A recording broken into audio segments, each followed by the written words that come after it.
Hi, everybody. Dan the Chairman here, coming at you with a little game by KOEI. And this is a game I played a lot. It was one of the games I had for the Super Nintendo that just is a lot to it, as KOEI games tend to be. It has good music, a lot of replay value. A gray wolf descended from the clouds and took as his empress a white doe. Legend of the Mongol origins.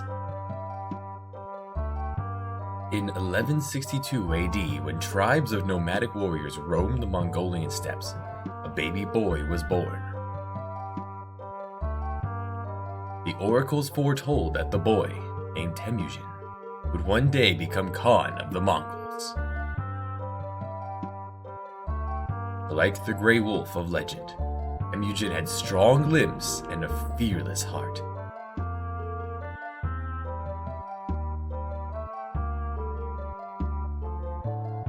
Sword. And cold, hungry eyes. The blood eye.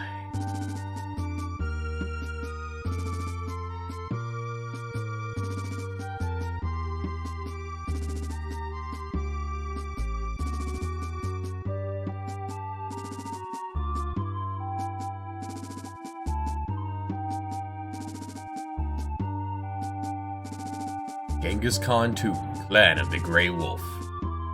1993 by KOEI. Let's get started.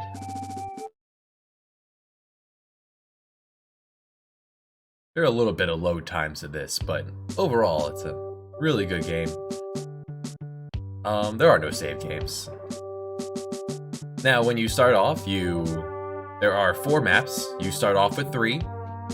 And the 4th one is unlocked by completing the Mongol conquest within a certain time frame. Doesn't matter who you win it with. You just have to beat it within a certain time, and you'll move on to World Conquest, the bottom one. Genghis Khan is just your standard, because right here in the background is just Mongolia. Genghis Khan's your standard map of the Eurasia area, and the Huan dynasty is a gimmicky kind of thing. We'll get to them eventually, possibly. We'll start with the Mongol conquest. Start smaller. Just me, no computers, and you could play as Taiyang Khan, who's in a really good position, although he's not the greatest of leaders. You can play as Toguro Khan.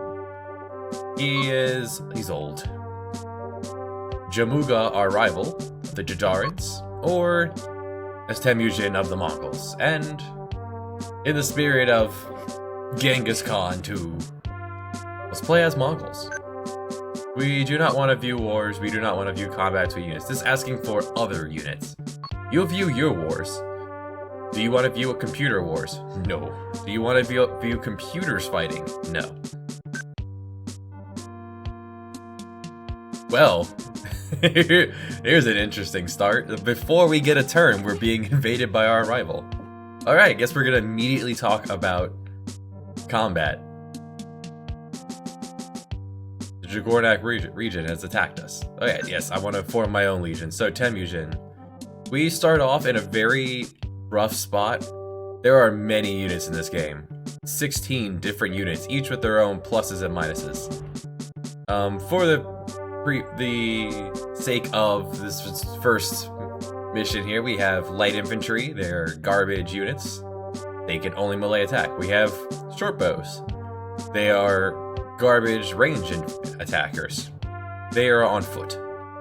Nomads, which are all around decent units. They have some bow capabilities. They can do combat relatively okay. And we have 3 Mongols, which are arguably the best unit in the game, well-rounded wise. So clearly what I want to do is give myself... What I'm going to do is give myself a team of archers. And I have many people, the asterisk next to their name means they are related to me. So they are going to be loyal. So let's take them out. Let's take a look. So Quasar there. Oh, Borchu, he's our advisor. You don't have to have an advisor, but it's sometimes helpful to have one. He's a nice guy. So, looking in the bottom right, I make sure we capture our cursor. We have a lot to talk about. Political, this is how good of a leader you are. We'll get to leadership eventually. Like, as a general, as a politician, as a governor. Leadership is how good are you at leading your army in battle. War is how good you do at actual combat. Charm is for diplomacy. Age, people die, people born. This is a general overall of what they're best at. And body is how many hit points do you have. So, let's not go Quasar. Belhute. He's a little worse. He's a lot worse than that. Quasion. Leadership won't matter too much since we're on the defensive. He's 18. There's not much to Quasion. Is that how you would say that? QA. Camuge. He's alright. I like his mustache.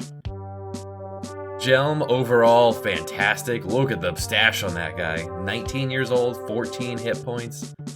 B in war, A in leadership. We got Chimbe. We want to get Jelm into the family as soon as possible.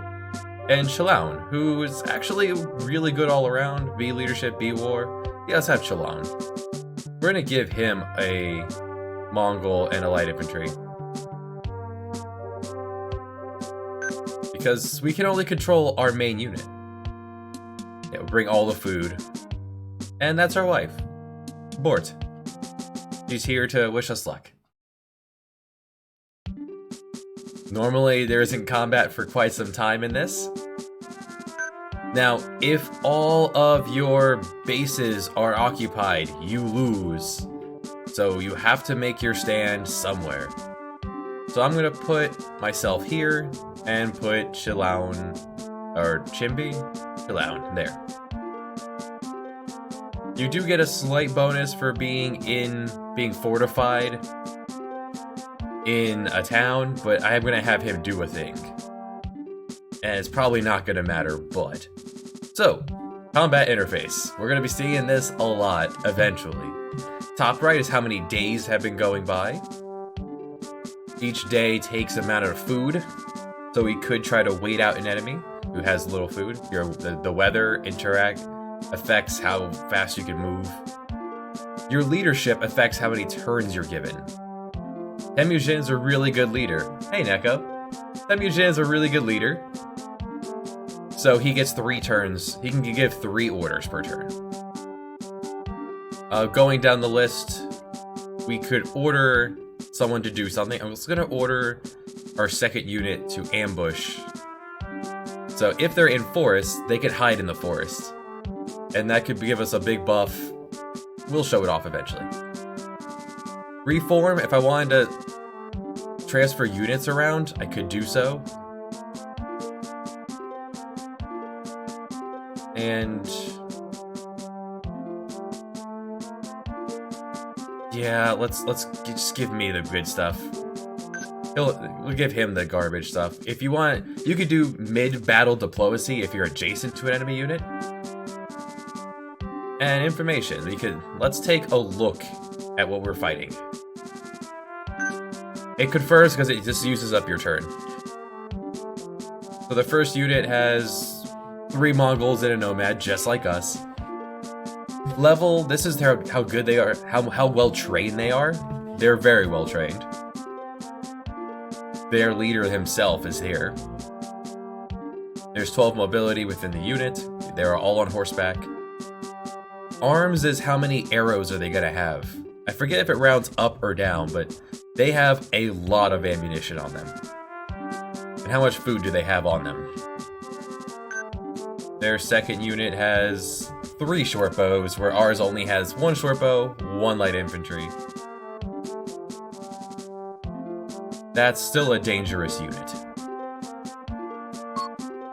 While looking at ours, we are also elite. We also have 3 Mongols, but we have next to no arrows. We start off in a pretty bad place, and these guys are not trained at all.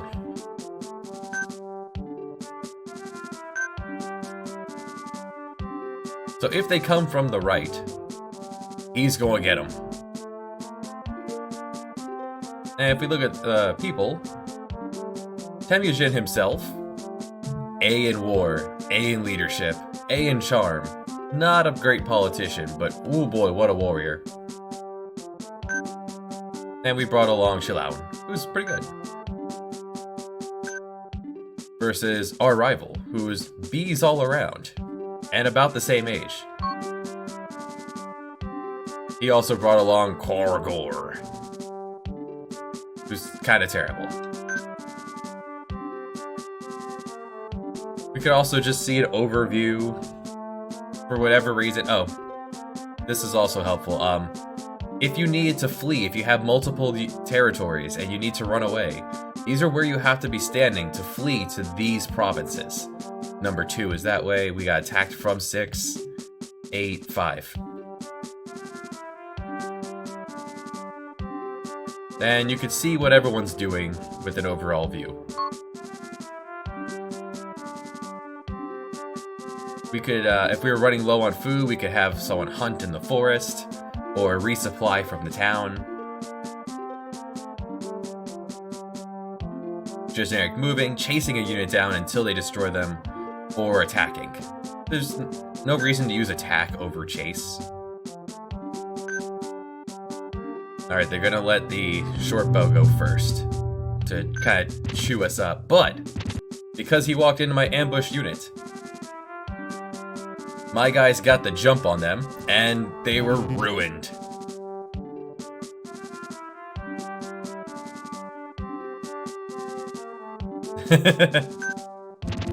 Alright, here we go. Immediate. So, this is the combat interface that we're only going to see when we ourselves are fighting. We have some fortifications in our capital. Always deploy your own unit. You deploy your... Usually you deploy your slowest units first, but because we're all on horseback, we're all equally quick. The game's a little blocky.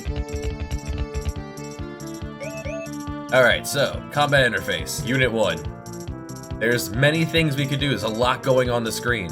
Mongols are the fastest units in the game. They can do the most per turn.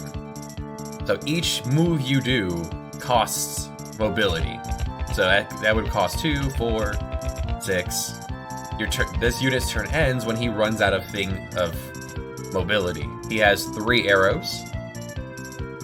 And there's a timer. This can only last so long. Before, I suppose nightfall. We'll get to these as needed. And you can always just take a look at overall individual units. So, let's,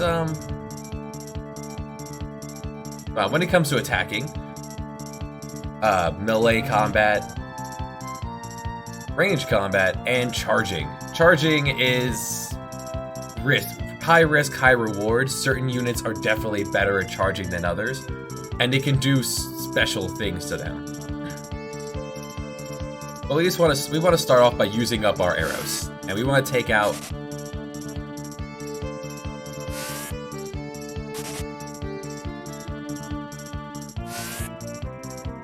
get used to the sound of arrows. And they have a lot more arrows than we do, so we need to get on this.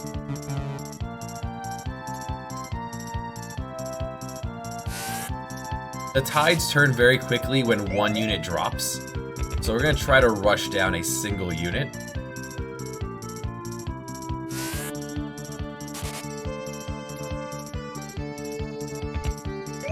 And I'm purposefully putting these two at a catty corner, because if he slides in here, then they're both going to jump him. The lower on health you are, the more damage you take. I would suppose these are supposed to indicate 200 separate units. Or maybe it is supposed to just indicate a singular unit with 200 hit points. Either way, when you run out of turns and you're not in melee combat, you can just wait. The AI is not terrible. They won't rush down a singular unit, which is to your benefit. But they're not going to start using melee combat until they run out of arrows. The computer was smart enough to realize that they had an advantage over me and attacked before I got a turn, so...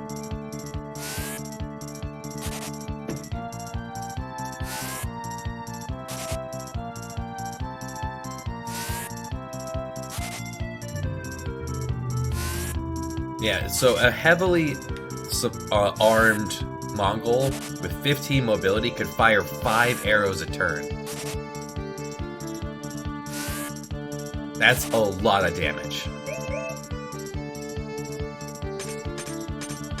And there's melee combat. We can do this 5 times. We're both similarly trained. Our war stat is slightly higher and we have some defenses. So we should come out on top in an even match.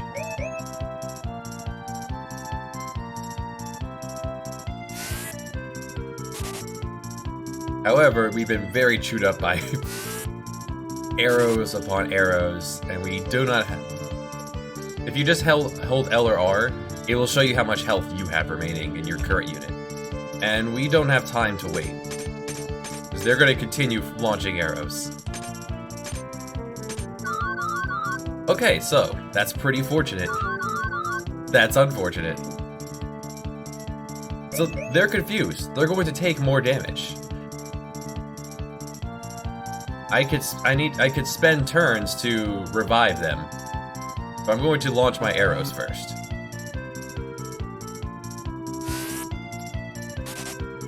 Attacking a unit who is confused leads to massive damage taken. Your leadership skill also has to do with the chances of this working. There we go. So our guy's back to normal.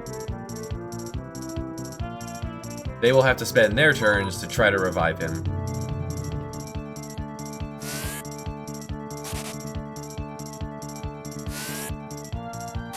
If you were to charge a unit, there's a chance they could be confused. If you charge a confused unit, you will probably destroy them. Unless your unit is terrible at charging. Good, I moved up the Nomad to see if he'll take some hits. The enemy likes to try to wear you down evenly.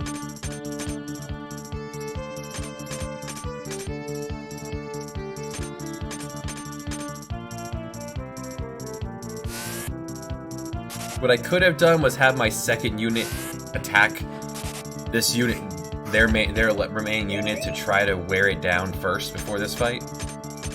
But I think I shouldn't be wiped here.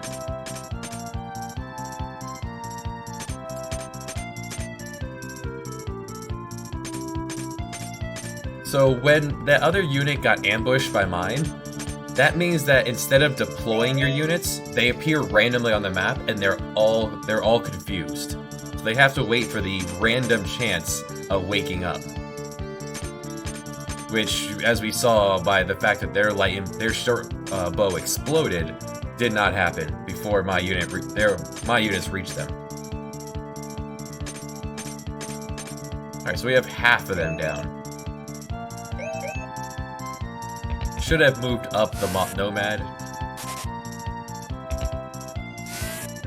My top unit's going to be destroyed. Which is a shame. Mongols are very powerful. They are very expensive units to buy. So losing any of them is going to put our overall unit count. We're probably going to be attacked by somebody else going forward. On the upside, they seem to be out of arrows. Being confused also ends your turn.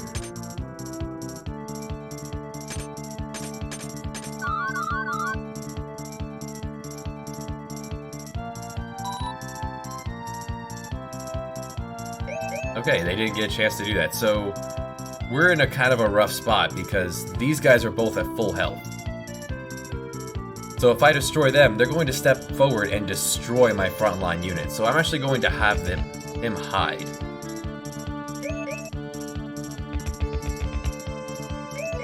And we'll take this turn to move up the others. And have the Nomad fight the Nomad and the Mongol fight the Mongol.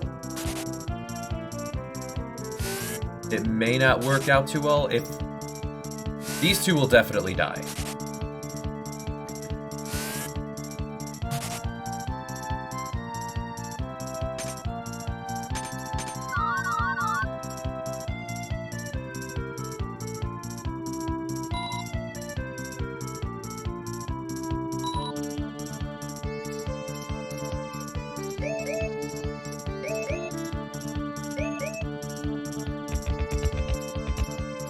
Have him slide in here. Now, one thing I could do to try to boost things in my favor is lead the unit personally.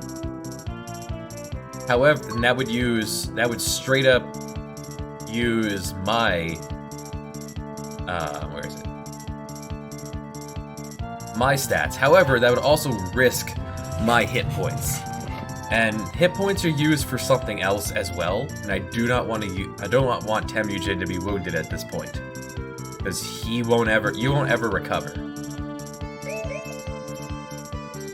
I know this guy has next to no health. Get him. Charging also runs a chance of... Yeah. Charging attacks twice, and it runs a chance of confusing your unit.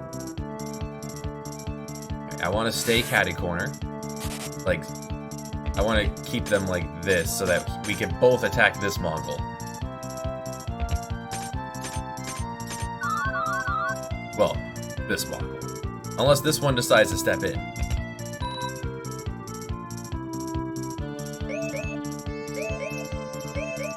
We're definitely going to need to wait out. Or if I'll have him slide up so we can both attack the Nomad actually. Because he could probably destroy the Nomad.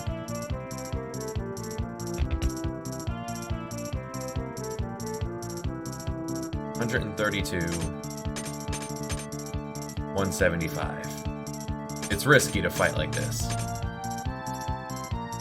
but it's the best chance we have. Having a lot, this is the big difference in the amount of arrows we had. But if we go into a round 2, we'll have similar arrow counts this time.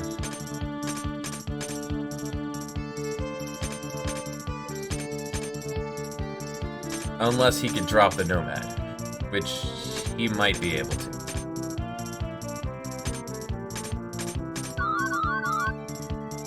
Alright, he should be out of mobility. He shouldn't be able to finish him off.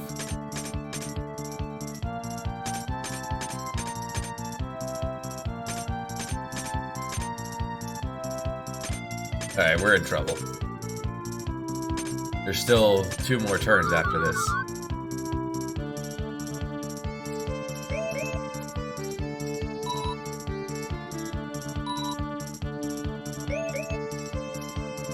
Only 55.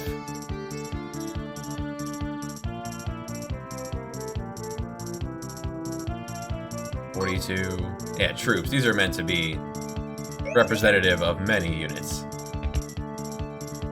We're not going to attack. So 3 more turns.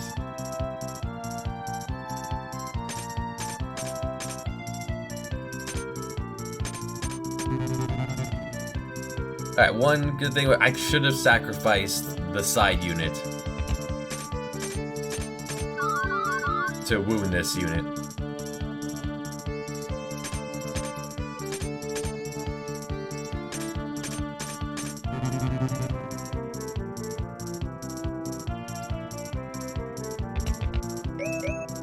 Yeah, no.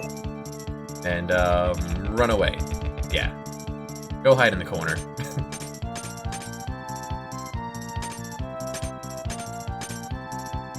Sacrificing my light infantry.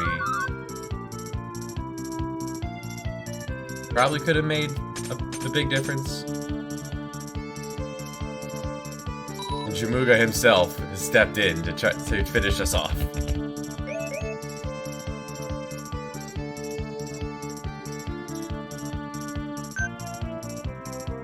Alright, Temujin himself has stepped in.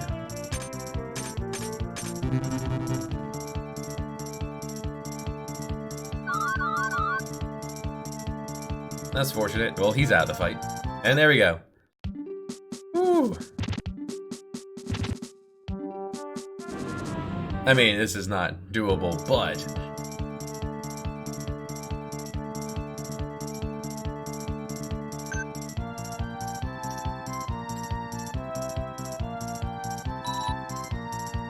oh, this is gonna be it. We're darn well gonna show it off.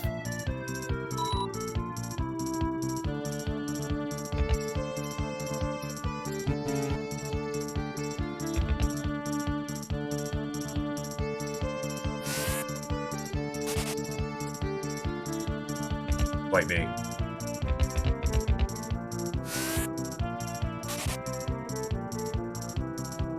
So I'm gonna take significantly less damage, being like a few points per arrow, but each one has a chance of permanently wounding Temujin.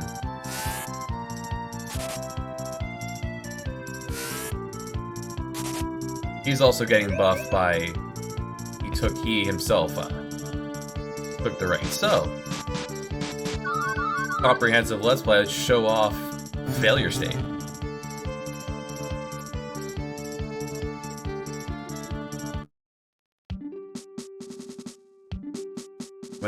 When the flag unit goes down, as does all of them.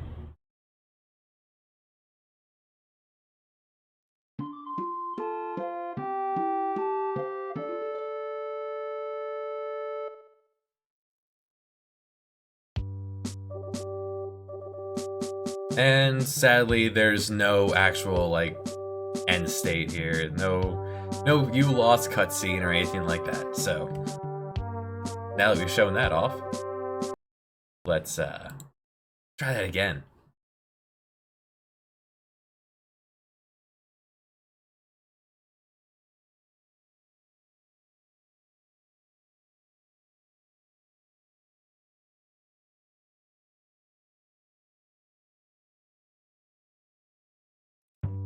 Historical simulations. Just like that, Temujin, the Mongol Empire may have just never happened. So, new game, Mongols, one player. Don't play the Mongols, no wars, no combat. This time, diplomacy. We went to a lie. So, for diplomacy, let's now that we've seen what could have happened, Jamuga has said, Genboard, ask for an alliance. You cannot attack your allies. There is no joint combat. It's just we do not attack each other for some time, for 6 years. We can say yes, no, or we can ask for advice. Borchu feels pretty confident that we could take Jamuga. I do not feel as... oh, alright. Number 8 wants to ally for 6 years. I'm gonna say yes. You don't have to take your advisor's advice. So, here is the main interface of the game. You could say yes or let the advisor do it. Definitely say yes on the first one. So, on the main screen here, we have your leader. You have your advisor. What season it is. There are 4 seasons. There are 4 turns in a year. What year it is. And what the market rate is. If we head down to the market here, there's no merchant here. If we head to info, and this little one with the dude standing outside a house, you can see where the Uyghurs are and the Chinese are. The chest means that is where they always are, so playing as them gives you a huge advantage because you always have a merchant to sell stuff. And the Chinese, who are always there as well. Because, you know, we're Mongolia. China's down here. Like, China's down here in this area.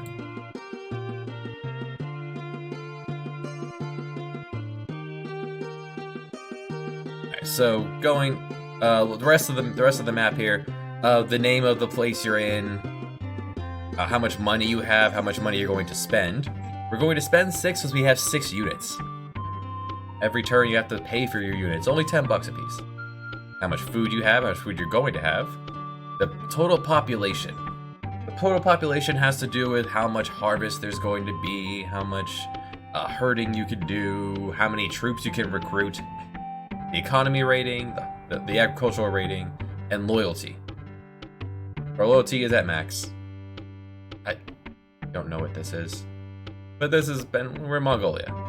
We're herders. If you press R, you will cycle through the map and getting rid of the map. We are the Mongols. Here is what our current setup is here in Onan River. It's not a bad setup. We specialize in furs.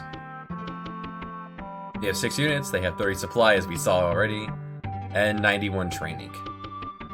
We go down to info. We can view our home base and view special things about it, like the data. We have the data. Such as alliances and how long they have to go. Now, if we were to ally with one more of these, we'd be free to attack the other without repercussion. Give us time to get more powerful. We can view us, we can view our advisor. Advisors need to be at least a B in politics or they will not be able to give you any advice. Horseshoe is not bad. He wouldn't be bad at anything, actually. He's a good pal. See which troops we have. You can see all of our specialty goods, which for now is just fur. We could sell that in the market if market ever came our way. Children. We have a child, Jyoti. Jyoti here is 2. At the age of 10, we can promote him to general.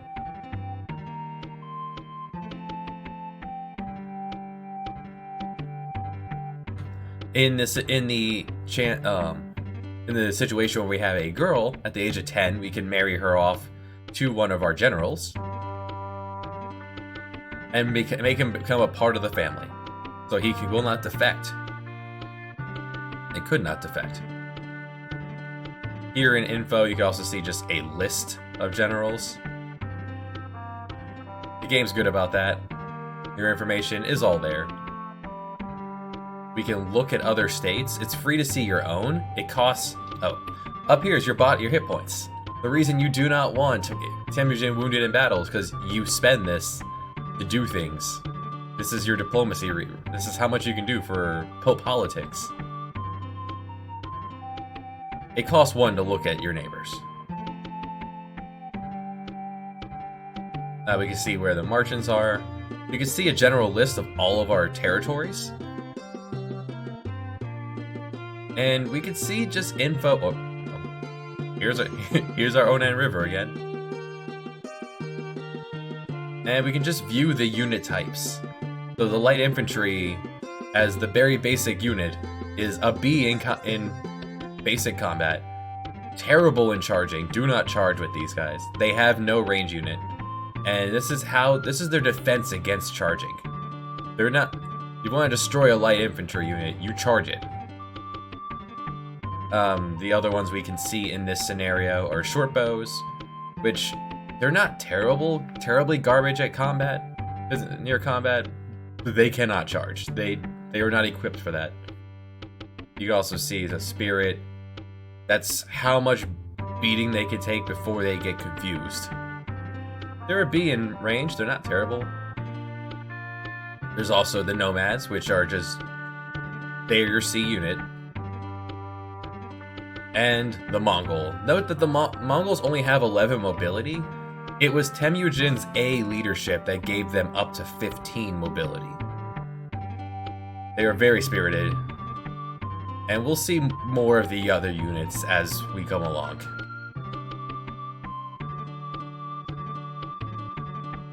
Alright, so the first thing we want to set up our policies.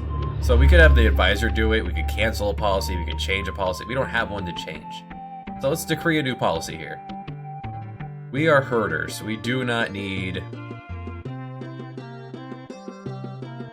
It's A and B. B to go down and A to go up. We do not need much in the way of agriculture. We have a lot of people here. We're not going to be making our money from fur. It's just tons of food. Tons and tons of herding. Overall, we want to go... We want to look at... do we want to go domestic for the people? Economic? I'd like to keep that one balanced. And let's invest in... Let's invest in the economy, you fools. And military, arms, quality, quantity. We've seen how badly you need arms. And you need the merchant at your place in order to get arms. You can't just come up with arrows on your own. And the merchant sells arrows. Now, if I have Borchu do it, do I want him punching people? No, just extort. Now, that doesn't come into play until I have him... So Borchu's going to do the next turn on himself in order to put those into play. Order is for others. We don't have one. Domestic policy. We could give to the people to raise loyalty. We could take from the extra tax from the people to lowers loyalty, and gives us more cash. We could also allocate... But we just did that with, like, tell people what to do. Diplomacy, alliance, extort, person. This is something we're going to be doing a lot of. We could choose a new governor, we have no vassals. We could appoint a new advisor, we could appoint a new general, just out of the ether. Hey, roll the dice and see what you get. We could make a prince a general. No, he's too young, he's 2. You're not commanding armies. Marry off a daughter. Or, going to be doing a lot, spending time with our family. Oh, Temujin. Playing dress up again, huh? Doing that gives you a chance at, we'll call it a wife point. And it could lead to more babies. At war here, we could go to war, we could send troops, send money, dismiss troops. If you have garbage ones, you want to make room for more. You can only have up to 20 units. You could recruit. And here, you can only recruit the 4 basic units here in the prologue. The tutorial, which is way harder than the real game. And you can train your units. So, no merchants here. So that's everything we could do for the most part.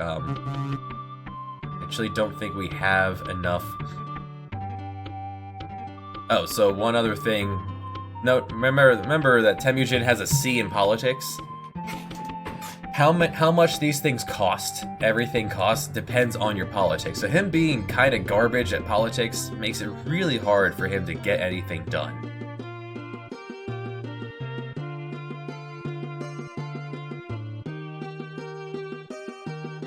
Yep, so that'll do that. So notice how the rate has gone up. That's the market rate. We'll find a merchant eventually. No. Train troops? Yeah, go for it. Now he's going to think of things to do and he'll ask. And because Borchu's pretty good at things, it'll be relatively beneficial for it.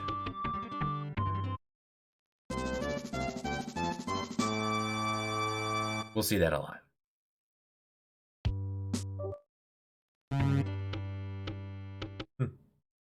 He'll die.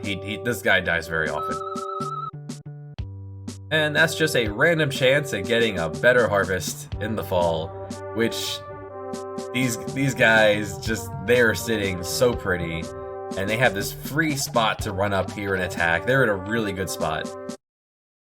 We are in the absolute worst spot. In fact, we saw last time we got attacked before our first turn.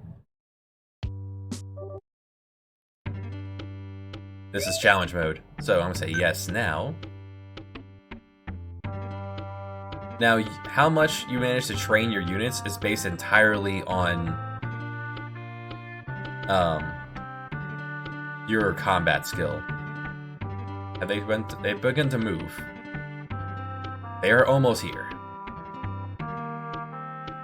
So let's view the prey. You have you have some cruft and 3 horsemen, and you yourself are garbage. No, you're okay. And Targute, on the other hand, has some archer or some horsemen and are just as not so great. Either way, we need to buff up. We're not in a position to take anybody on. Nope. I mean, I just said we're not in a position for that, ma'am. There we go. That's the good stuff. Now, if we're lucky, this guy is going to attack wherever he left no troops. So this guy has only 2 light infantry here.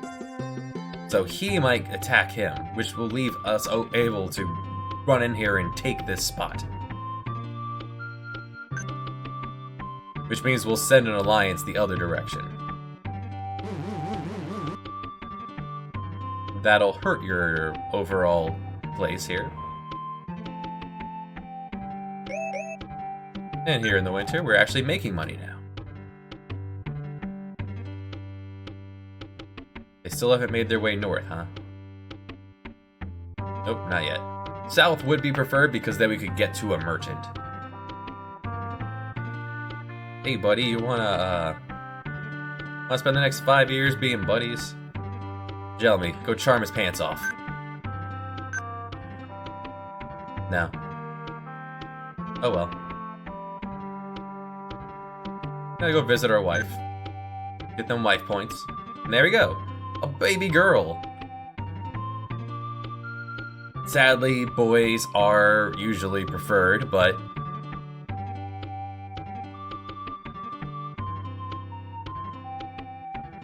just because the offspring that Temujin can create are really good. It's always a nice game. Oh, it's always a nice name. If there are merchants, he will tell you, hey, there are merchants here.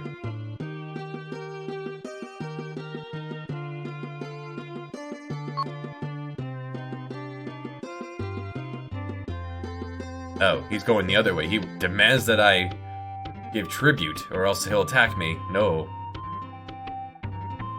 Get out of here. Ooh, rebellion. That could weaken them.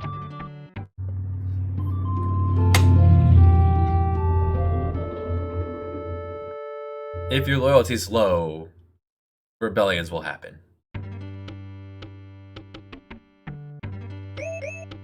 Still no merchants. We have until we run out of money. Waiting for merchants to show up here. We could extort the people.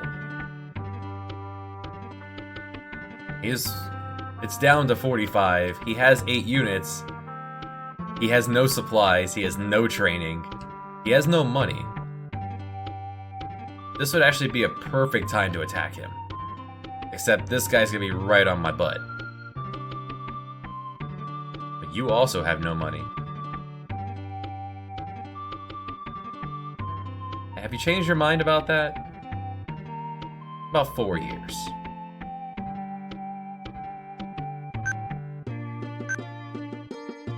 No. If I could have gotten that, I would have attacked him this turn.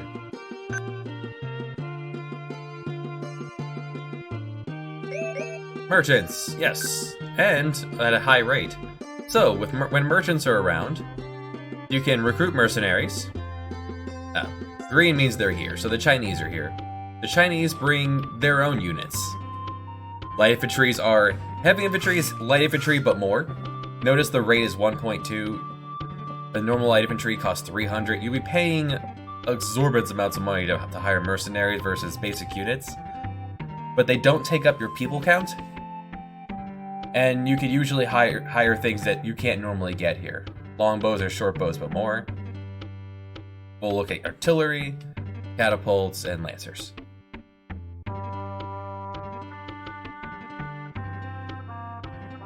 Now, I don't think the AI ever actually uses them. Like mercenaries. Yep, they're better at what they do. Artillery. Notice that is a C. They do not want to be attacked. Do not let your artillery be attacked. they will immediately be confused.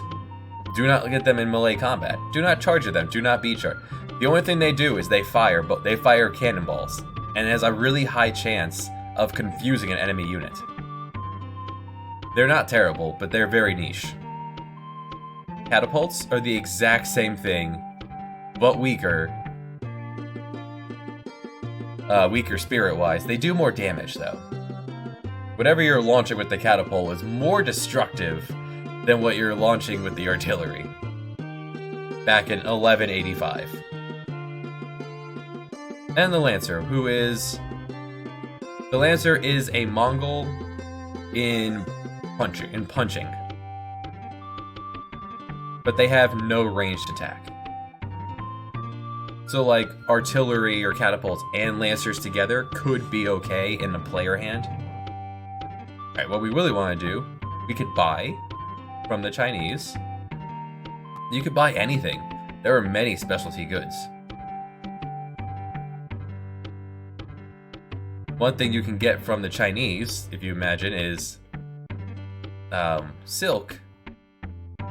And this is where pen and paper come into play. Because when the rate, I got the paper, I've got the pen. When the rate is 1.2, let's just jot this down for later. Silk is 1.8.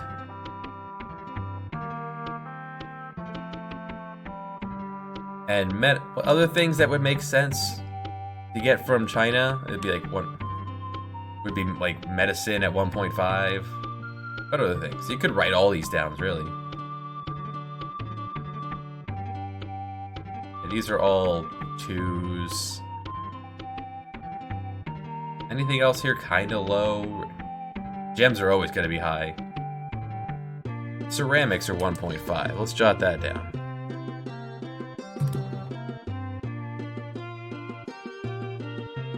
Now the one we really want is arms, and they're very expensive.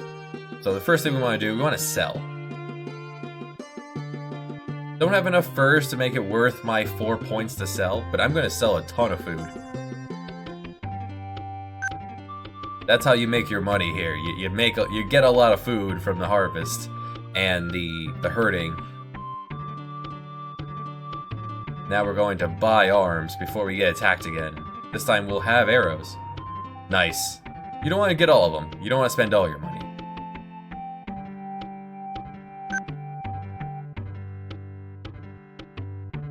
Now we're up to 83. We have 8 arrows now. A much better place to be in. Could use some more territory. Our wife, who tells us all we ever think about is war. But war! With their leader dead, rebellion breaking out, you'll very rarely see a rebellion succeed, but usually it's a good time to pounce on them.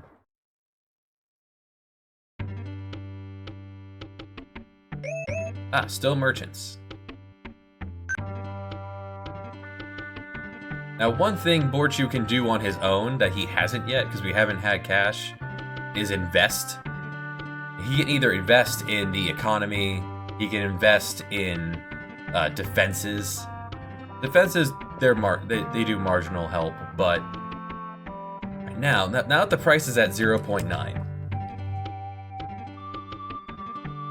Silk is now at 1.4.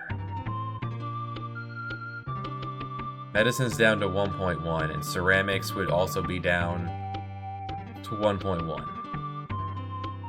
So one thing you can do is play the stock market.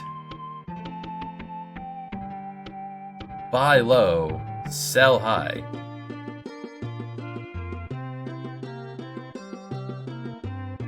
We are making money this turn.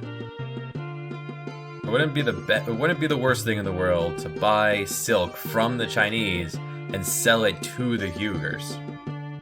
That's how I'm going to pronounce it. I don't know how to say that word. So let's see. I bought it. So let's just write this down. Silk 300 at 1.4. Make sure I sell it for a profit. 420. And visit wifey. And let's try to undo that and visit wifey. There we go. Hey, you want to be friends now? No. Now that I've gotten more arms, I really want to buy... The enemies, they look at troop count more than anything else. And the rate hasn't changed, so I'm going to say no. Let him do it. He will ask you if he's going to invest, but he didn't.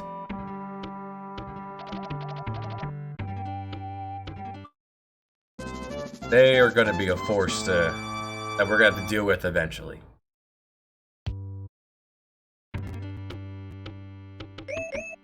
Nice, the merchants are sticking around. Oh, the Uyghurs are here too. The Uyghurs are the only ones here. The Chinese are staying home. So, let's take a look at the Uyghurs. We could sell it and make a profit.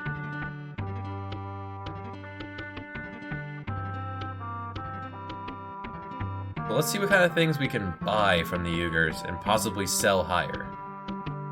Definitely not silk.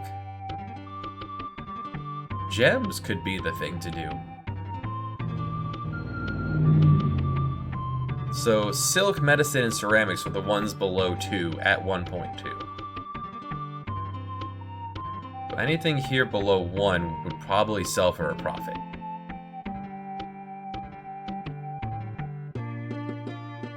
Like, glass would probably sell for a profit. Do I have any cash, actually, to spend on this? No. So let's sell the silk. We'll make 60 gold. And let's buy gems. We'll buy 300 lots of gems. At how much? At 2.0.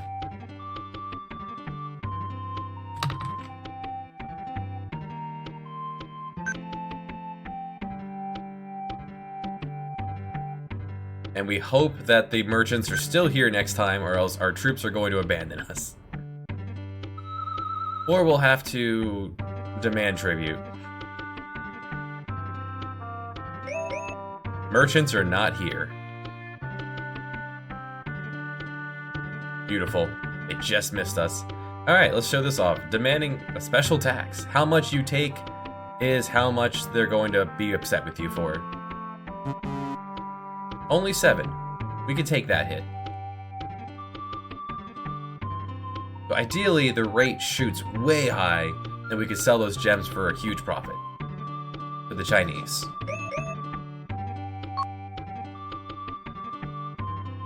No merchant, but we're making money right now. Merchants are here. Which merchants? The Chinese. Yeah, there's a profit. Let's hold out for more and sell some food.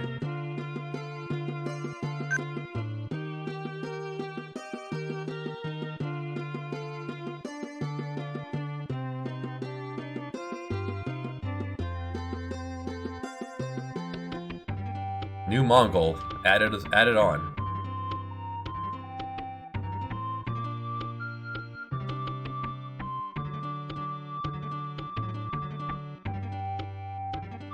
Yeah, just sell the furs.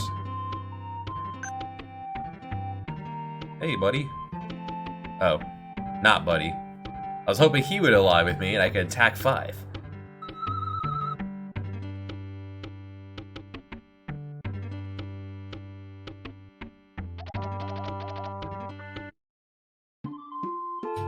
That's our ally.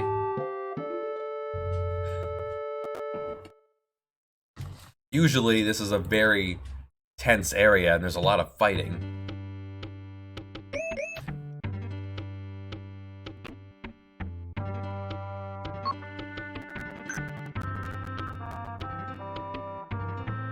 Instead, the Naimans are running the board there.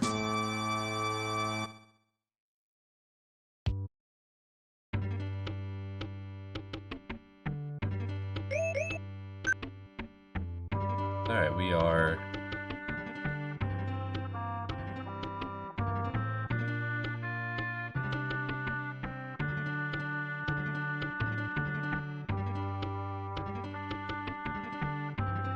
Now this is a fun one. When they're both here, notice I could buy silk for 1.5.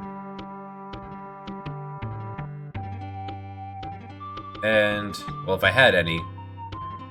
Well, I can show it with the gems then. I can buy gems for 2.5, and I could immediately turn around and sell them to the other guy. The other guy. Oh, it works with silk. Maybe the margin's not as high on gems.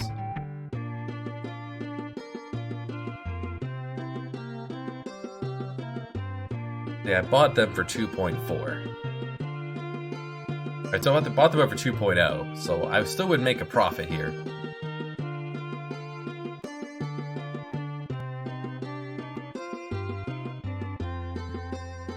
Let's go ahead and do that. Make that profit. Sell some food.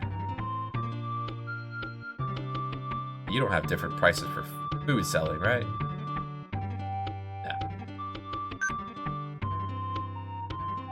Puts us in a precarious situation if we were to be attacked, but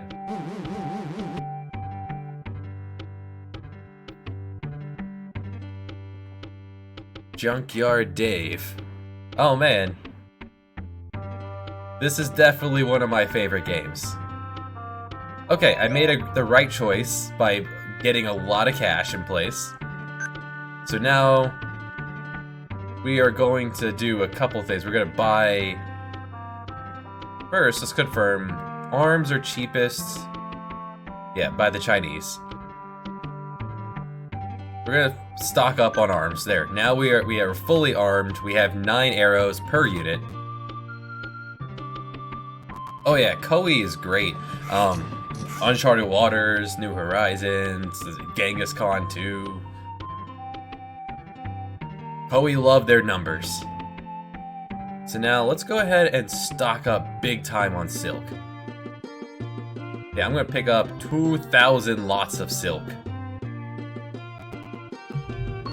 Gemfire. Oh yeah, Gemfire.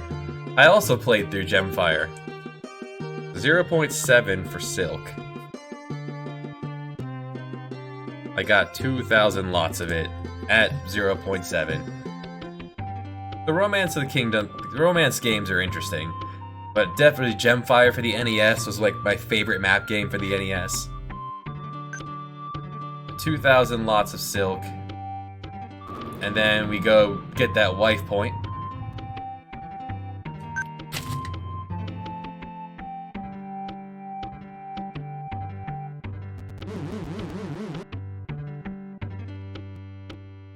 Yeah, KOEI has so much to work with. They probably got overwhelmed themselves. Now we're still at 0.5 sadly, so we can't do any more of our manipulation. I mean, I could if I theoretically wanted to, because we bought them for 0.7. I could make that money back right now. Yes. I had all these games as a kid. I spent my younger days playing Genghis Khan 2, and this was one of the games that taught me how to read.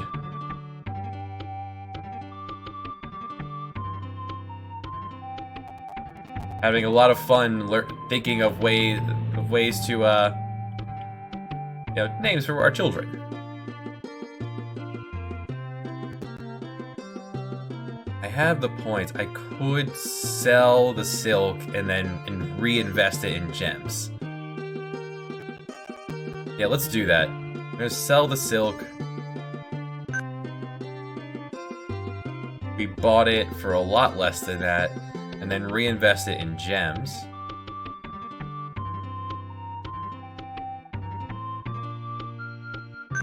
$1,800. Thanks, wifey. Then hopefully the rate goes way up and we can sell the gems. Heck yeah!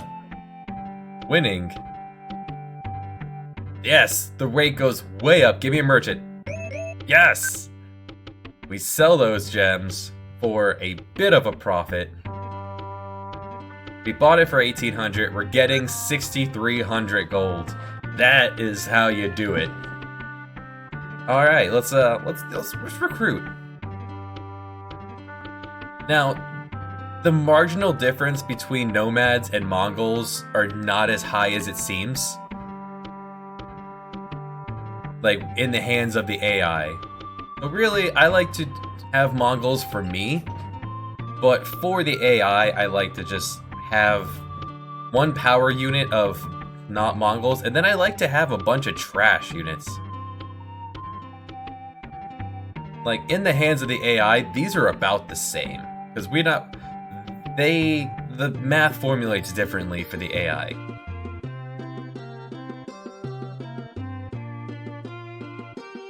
I'm gonna pick up 6 of these guys. So now I have 4 full units. 1 powerhouse. My unit, the powerhouse, and a bunch of light infantry. Meanwhile, they're still sitting at 1.5 units and not even 1.5 units. You died. My God, look at you. You do not own a single arrow.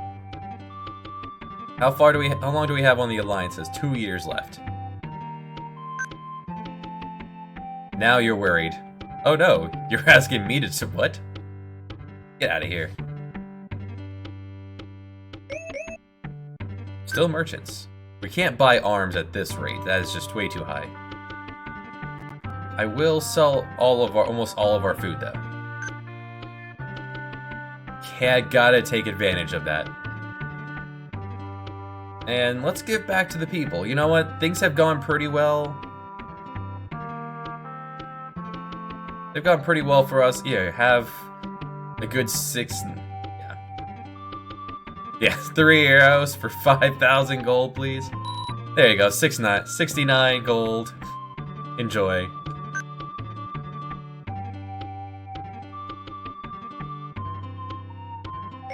There, that's a lot more reasonable. So I'm gonna say no, and Borchu will probably do it himself. No, not food. Yes, train though. All right, Borchu, I would expect we are low on food. I can see why he wanted to buy some. No, you know what? I'll do it. I'm better at training anyway. Besides, I want to go home and get them life points. There we go, the rate's down to below 1, with no merchants. Borchu usually offers to invest more often.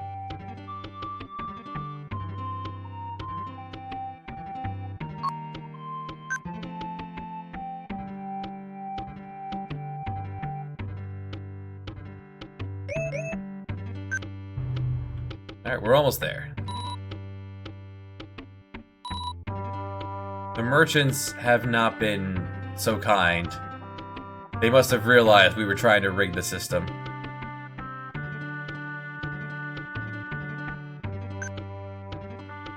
Our alliance has expired. You demand I pay tribute? No problem. I'm giving you a chance. Still, no. Would you like to renew the alliance? No. Oh, this one's just a straight submit. Do you want to give up? No. So, while those never actually mean anything in, like, your terms, it's flavor text for the game. Where are the merchants? They have been avoiding us now for like a whole year. Oh, the merchants are nowhere. Mischievous Jyoti. So we are fully trained. Well, let's just continue to attempt to make a child, then. Spend our years creating heirs to the throne. Not so much a throne. As it is, we have many men here.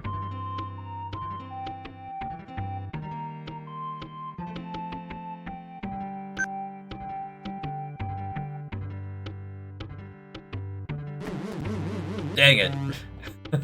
Oh no, our harvest of all 5 points of harvest. Oh no, it dropped our rating from like 8 to, or from like 6 to 3. It did hurt some of our loyalty.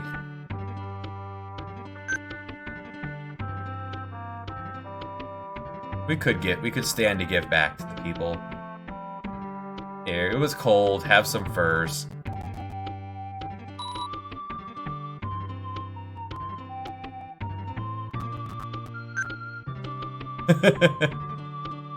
Alright, so all of our alliances are expired. Whew, that could be bad next turn. That epidemic could spread. Finally, merchants, again. With the rate being a little high. Just the Hugers. Not much we could actually do with this. What do you think?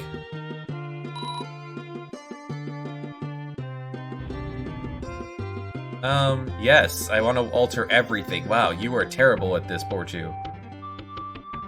Burr is not going to get us anything.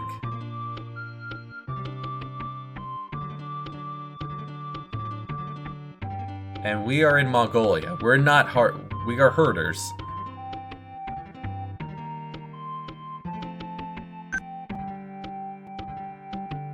What are you currently doing? Okay, you're doing quality. Still arms. Overall.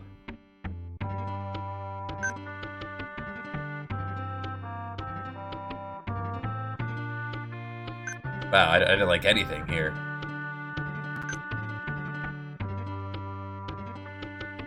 An elixir of youth.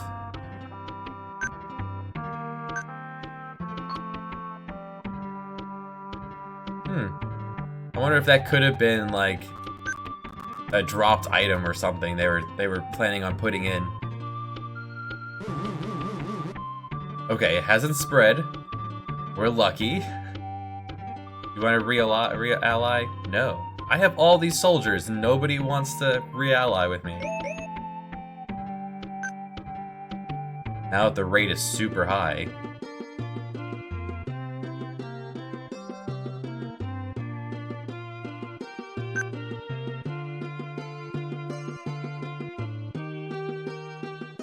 Gotta get... We need an heir. Jody will not be a good heir. There's an heir. Alright. You know what? In honor. Just welcome aboard. Dave. Dave, what a nice name. There's the rate drop. Yes, absolutely. Do it ourselves. But first, we want to...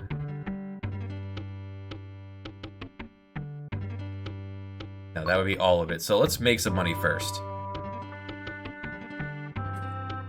Toss it all into gems.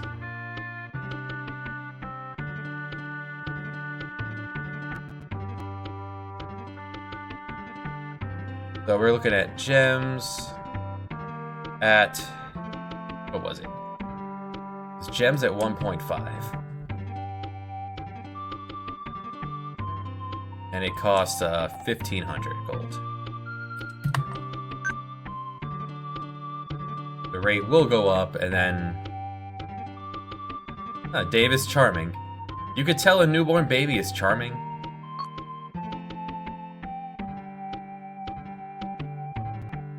Usually I attack upward because everyone else wants to ally me, but... hasn't been the case here. Oh, again! Not our harvest! It's so cold.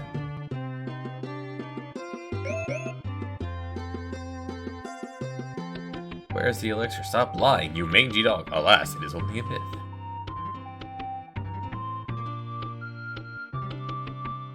Huh. I wonder where that even would have been.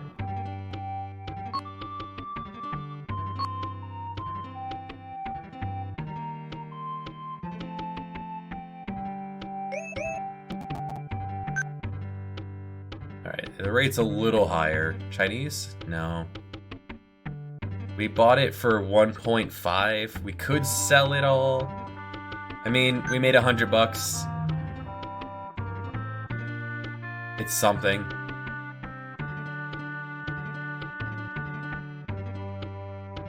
Oh hey, Jody's ready. He is now 10. It's been 8 years. So Dave, you missed our very first attempt at this, where it's the moment we booted up his Temujin, we were attacked by Jamuga in 6. Like, did not even have a turn.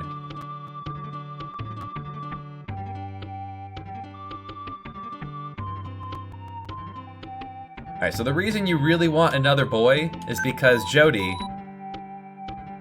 he's seated. This is Jody. Let's show him off.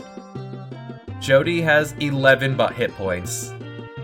It won't get better just because he's young. He is terrible at politics. He wants nothing to do with that. He is great with a sword, and that is it. He is a garbage child that you do not want anywhere near the throne. He would never get anything done. Alright, let's attempt an alliance somewhere. Like you. Hey, Jelm. No. Dave is charming. And a baby girl.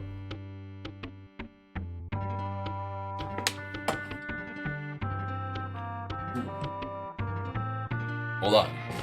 What I have the legal pad of names that people have put in for.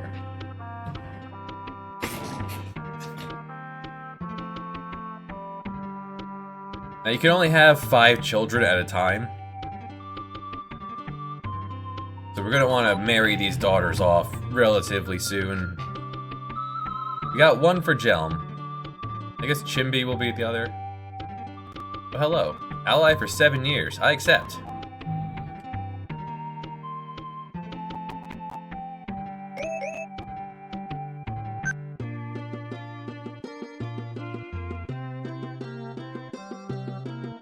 Just the Euchres. This is a pretty good spot to buy again.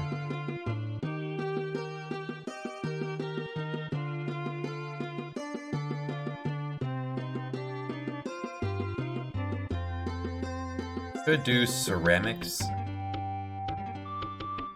So we got ceramics at 1 for a total of 1,000.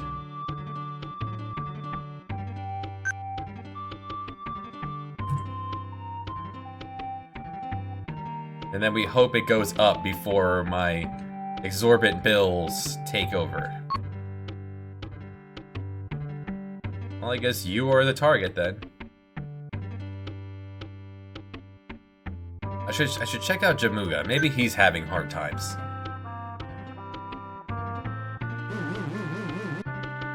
That place below has been hit by epidemic after epidemic and blizzards. Man.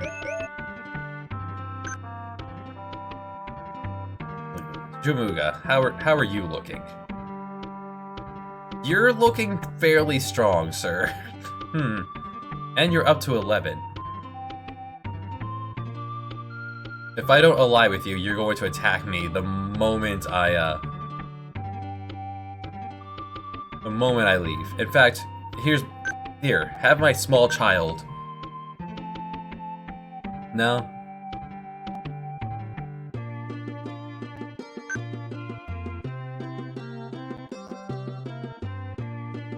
Alright, there goes some of his units. And that's our one ally, isn't it?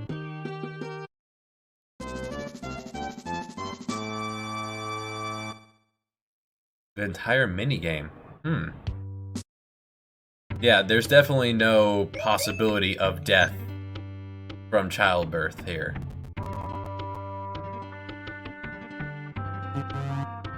Alright, things are starting to look a little south for us. Alright, there's 8 units in this one.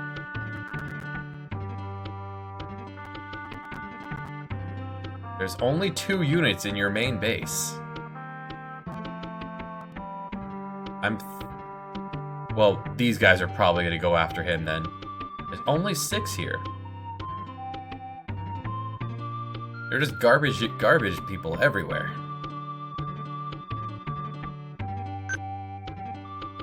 Oh, and if you spend the turn to look at somebody,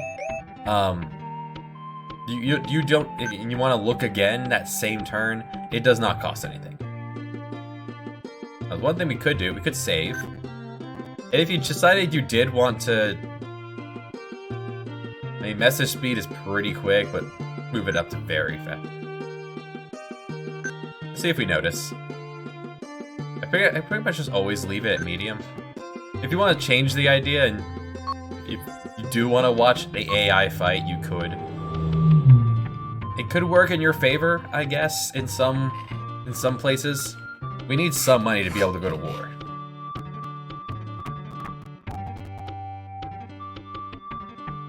Oh, we're alive. Oh, we're alive with up. You know, if now you want to ally with me, or if you want to ally with me, I'll go after Jamuga instead. Chimby. You got this, Chimby. No. Chimby, you failed me.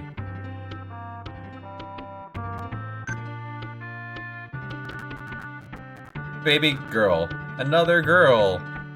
Oh boy.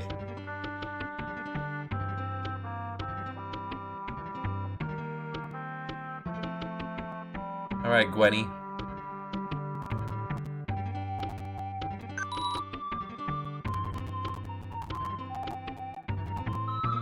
Oh, huge differences. Like in A in politics, you never run out of things you can do. Well, thankfully there are merchants here. We could sell our bucket of ceramic. We bought it for 1.1. Ah, appreciate the follow. How's our food? Our food is looking okay. Let's...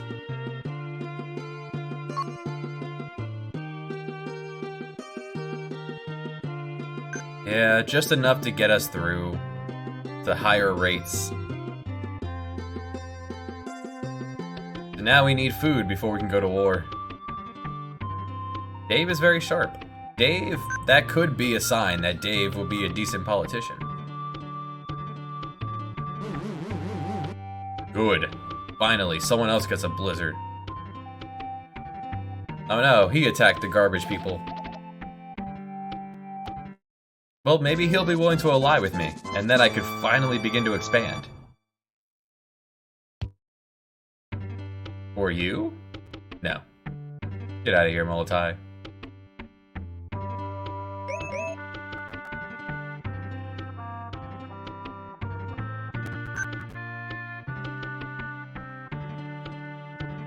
And what did you bring here?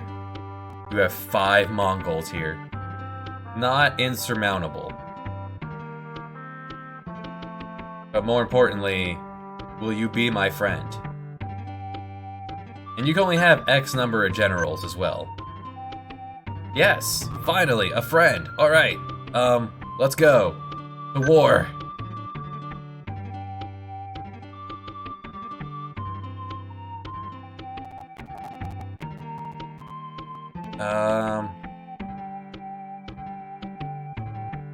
No. Yes. So, Quasion, you're the... No. You're a child. Whoever you pick to lead the army will be the governor as well. Yeah, you're decent.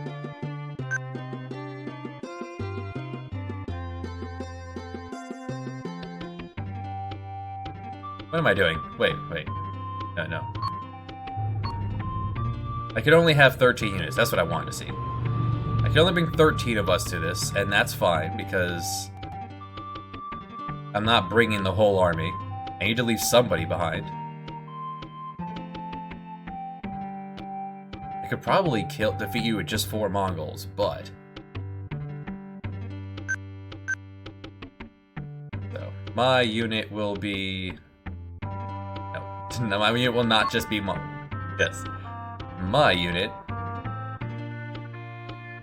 I will take nomads in case I actually need to fight. Joti. You're gonna be doing all the damage. And yeah, Jelm.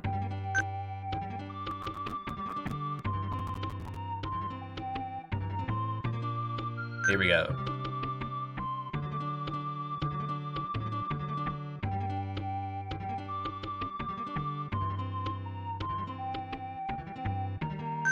Let's go. No food. Let's go. We're already hungry. Now, he shouldn't fight. He should... Wait, he's actually fighting. Oh, he's fighting because he needs to flee north.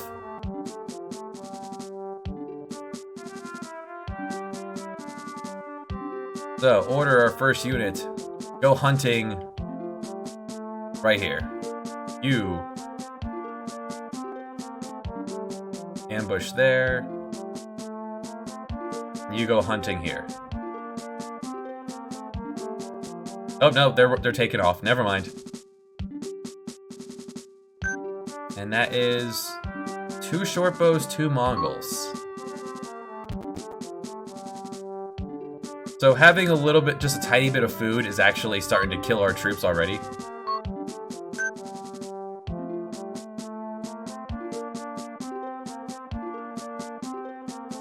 You know what? I want to chase him down. This is going to be payback for what you did to me last time.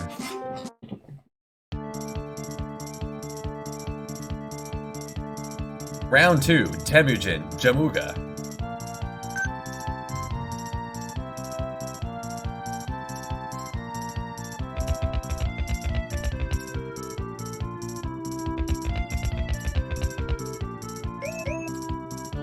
An interesting strategy. We'll see how it plays out for you.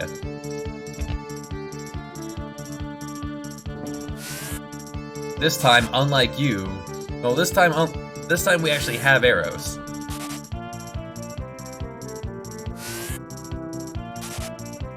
If I can wound him, Joti might be able to catch him and finish him off.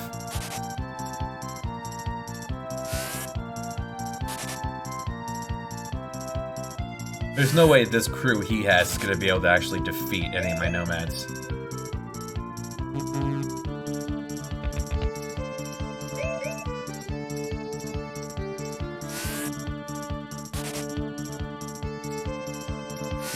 Because all my arrows are going to go into the 2 Mongols, and then we just slice them down. If we can actually chew through Mongols, we're going to be able to punch a short bow down in a couple hits.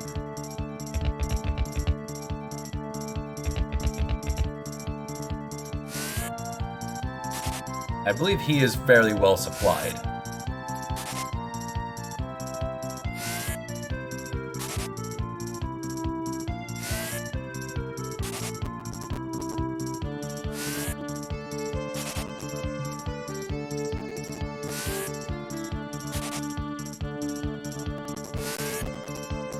And the difference between Nomad and Mongol is pretty substantial, but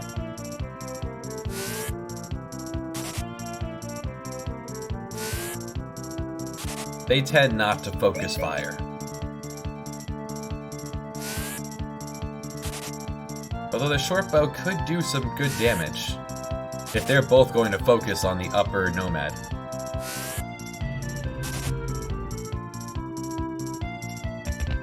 Nomads cost all of 900. I'm not concerned. And if they die, I don't have to pay for them. Hey, VTV.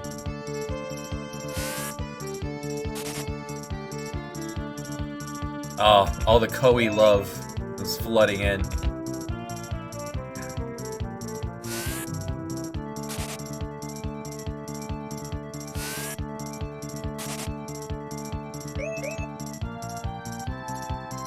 This is a game that took up much of my childhood.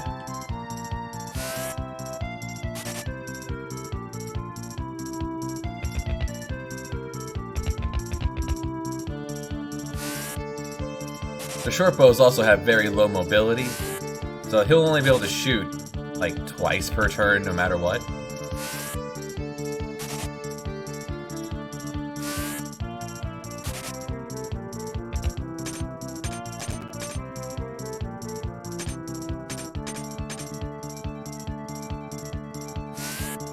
They are better at combat than the nomads, but they're in a position where we can 2v1 them.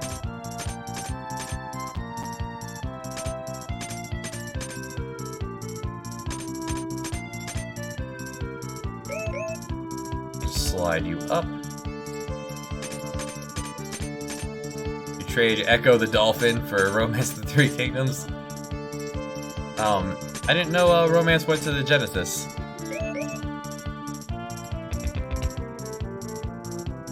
Echo the Dolphin was a hard game. Like, to the point where I didn't even enjoy it as a kid. I love dolphins. Like, I was really into animals. But, I could not get into an Echo the Dolphin game as a kid. It was just too difficult. I played the heck out of Echo Jr. You know, the one where your dolphin can't die and damage is not in the game is not real. Oh yeah, so if Jody can catch him, we're gonna be able to end this fight before they can run away. Which is good, because we don't have any food. We're very hungry, we will eat our enemies. How about that?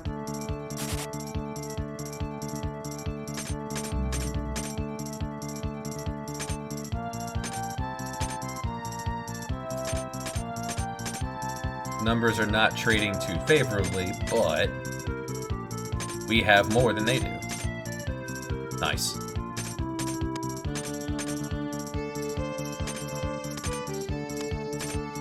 Alright, this might confuse the Mongol. Yes. That means we'll get a chance to wipe him.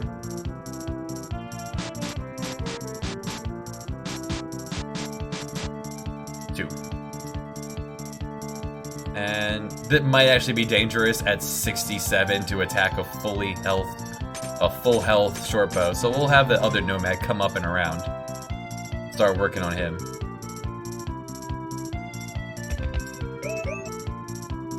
And I forget, how much health do you have? 63. I have 69. So yeah, we'll just wait.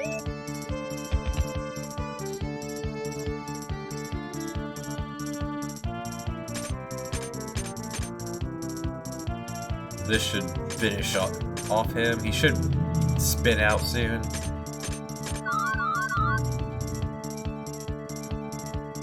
Like, they had a pretty good unit composition for this fight, but they sent the Mongols up ahead. They should have sat back and waited for me to come to them. This way their short bows could have actually engaged in combat. And now they're making their short bows do melee combat. I love it.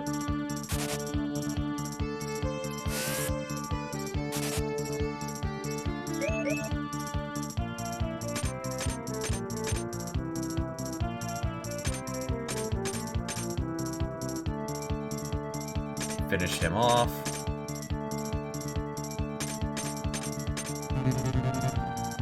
So the one nomad that is full health should be able to destroy both of the short bows, actually. So in order to do that, we need to get you out of the way. And you can run away. Wait, you were doing melee before you ran out of arrows? What are you doing? It does take a while for these guys on foot to dispose of all their arrows.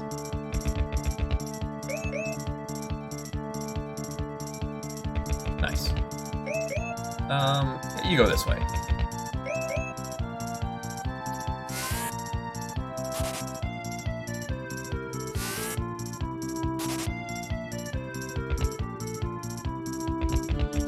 Eight turns remaining.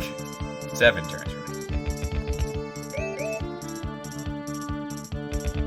I mean, we could just kind of run around circles for a bit if we really needed to.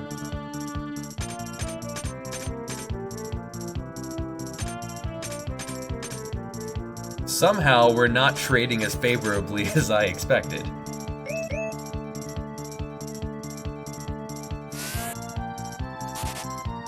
Jamuga's a B in war, we're an A. You'd expect the short bows to explode the moment we enter combat.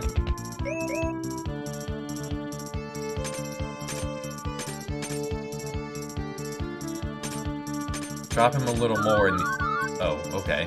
We got... Okay. Revive. Thank you.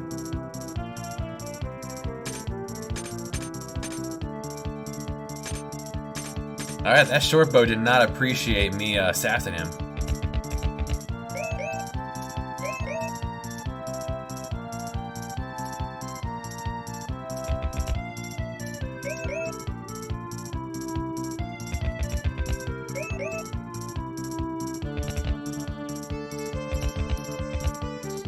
You've made your decision.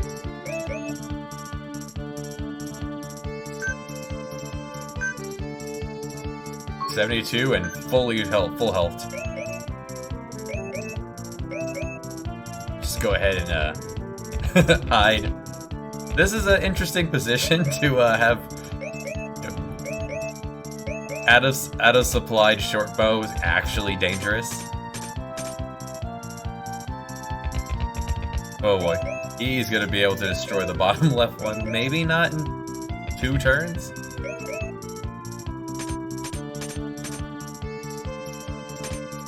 Man, that is a bold short bow. He might be able to kill him in one go then.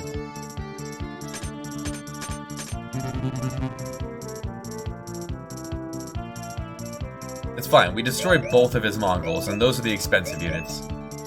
Go for it! Yes! That is the move to take care of people on foot.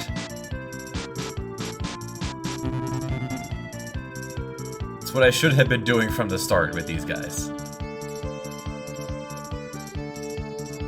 Jamuga himself.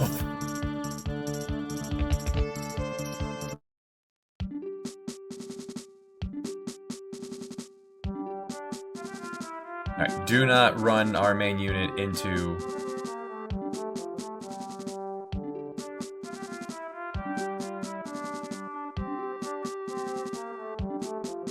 into theirs, or into their second unit.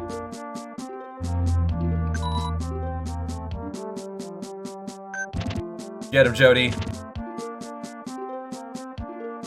Yeah, Jody. Wrecked him. Alright, there was a chance we could have captured that unit, and then we would have taken those units. That was the main reason I did this, but it didn't work. Maybe we'll get Jamuga.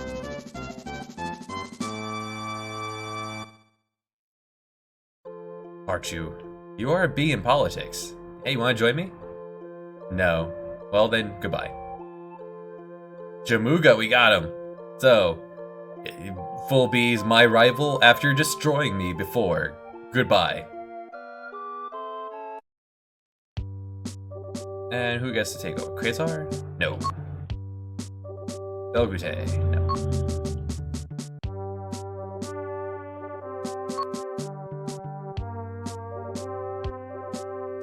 Yeah, enjoy your new command, Temuj. And you after winning a battle, you always get a random person from the abyss. 59-year-old Korchi, who's terrible and garbage, and no, we don't need him.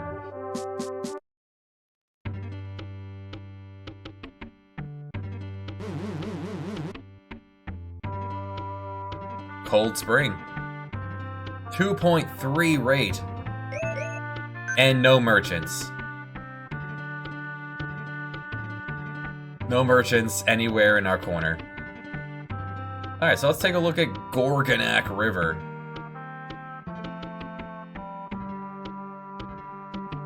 So first, let's decree some new policies. Don't make furs, don't build new houses, we shouldn't be here long enough for that. All of Mongolia is herding land.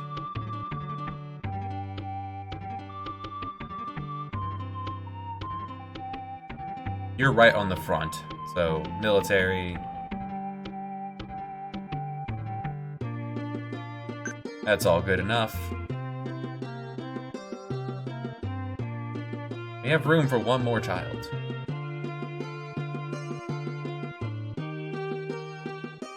Well, let's take a look at our neighbors. Jamug, what did you end up... Alright, your new leader is Onjin. A bee in war. This... you should be fun to fight. With your 6 units remaining... somehow still managed to have 5 Mongols left.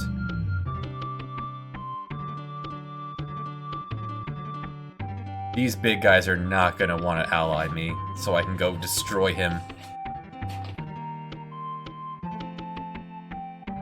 I mean, I could try. Any chance you want to give me a chance to finish that guy off? Dylan, charm his pants off. Yes! Okay, never mind. We have a go to destroy you once and for all.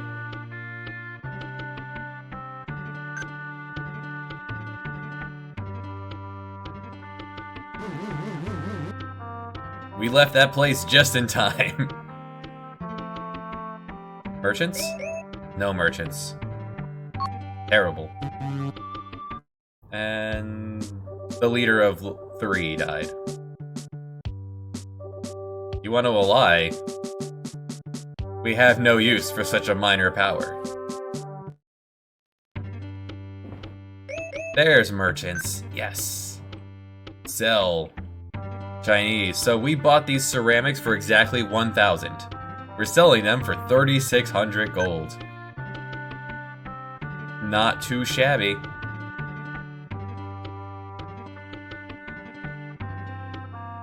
Don't think about the implications of our 10-year-old leading an army, or our 10-year-old daughters marrying off into... Don't worry about that. Don't think about it.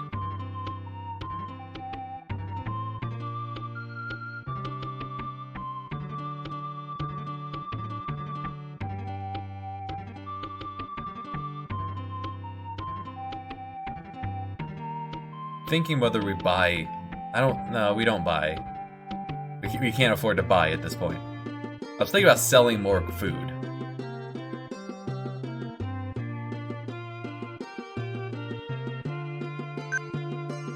I can't turn that down. Now we go to war. Now that we have no food.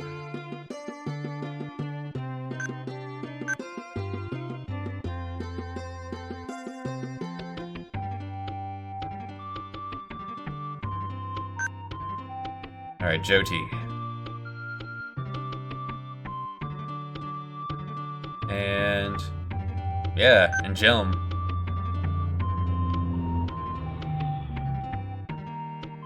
Let's go.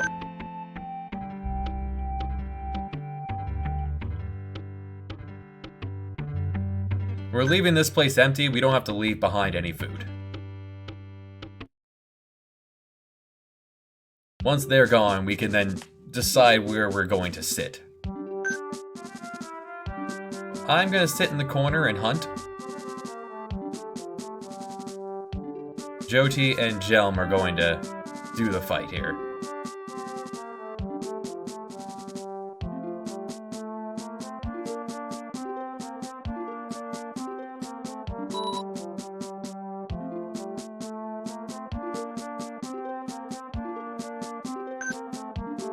So in your second unit are crack nomads and light infantry. Full Mongols there. My elite light infantry. Just me and my personal guard.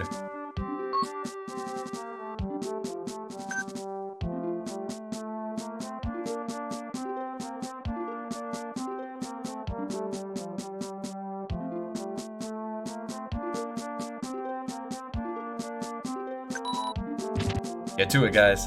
Get him, Jyoti.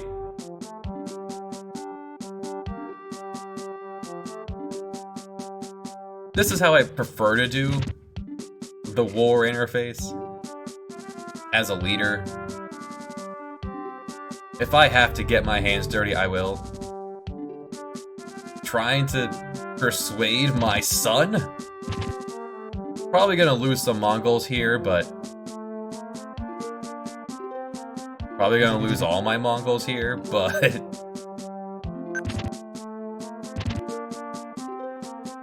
we'll be able to recover.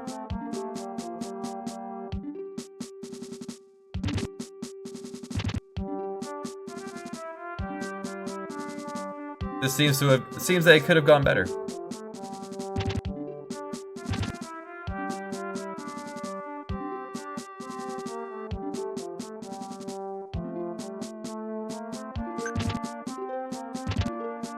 it enough? No, it's not. Well, in that case.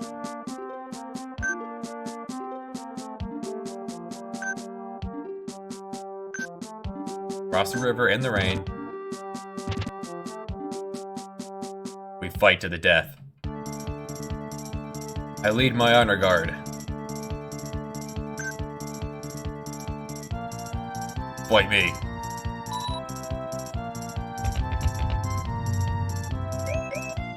We're not at the point where I can just tell my soldiers to go do it. We'll have to take command.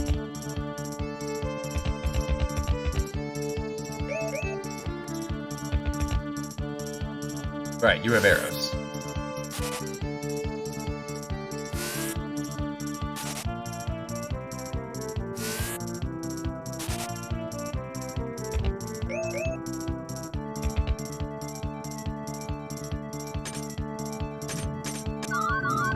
Yeah! Destroyed!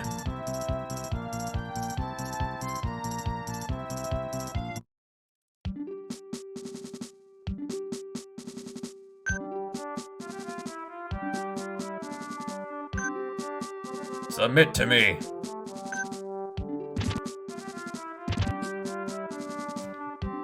No, you don't often get to fight as light infantry, so I figure I'd show this off as a joke.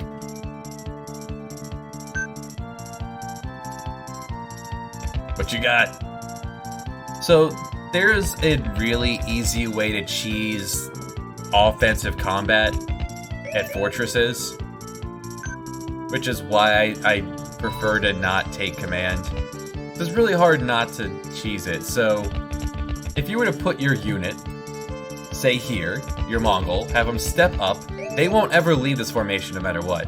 So if you stand here, you step up, fire a couple arrows, step back out of their arrow range, you'll win every time because you will just be able to... You'll be able to just wear them down with arrows. It's goofy as heck, and these sieges are the only time they do this. You saw everywhere else, they do advance, they do fight. Just here, they decide, I'm just gonna sit here. Maybe this is the magic line where defenses matter. I don't actually know how defenses work. I've never bothered with it, but...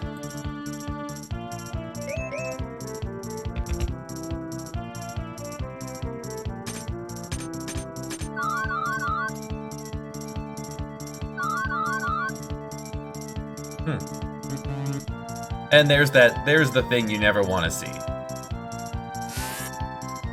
Your maximum hit points have dropped.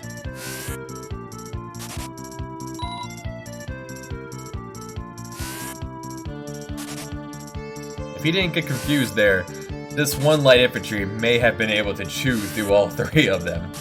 And that would have been goofy and funny. But the AI is smart enough to not physically attack unless they're out of arrows. Usually. We saw that short bow do weird things.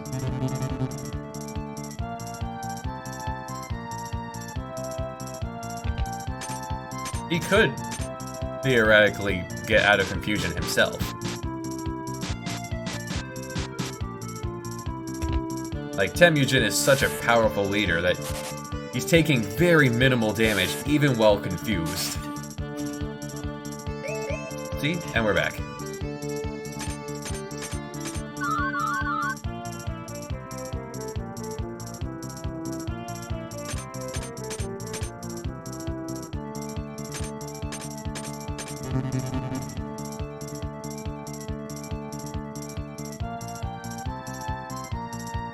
Onjin himself has taken command. Temujin. Not Ted Nugent. He is a terrible leader.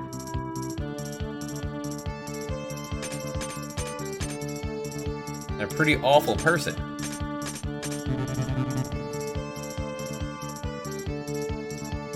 But there's our joke of a light infantry, singular light infantry tearing through hordes of Mongols. Just a singular Spartan. We're not gonna keep this. That was ridiculous. Because of that, you all get to be released. This one.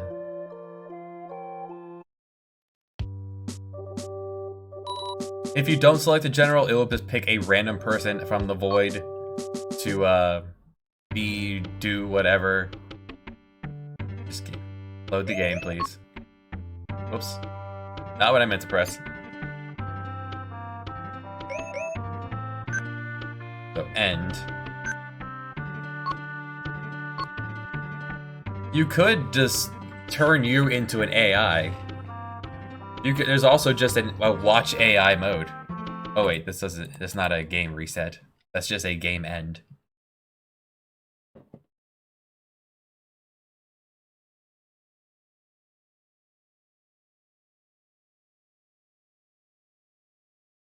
Oh, Shibusawa. Right, so let's do that, but without the jokes.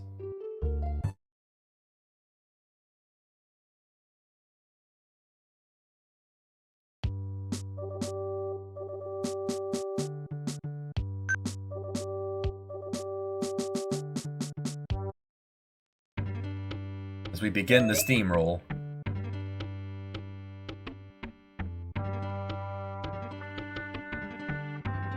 Dave is very charming.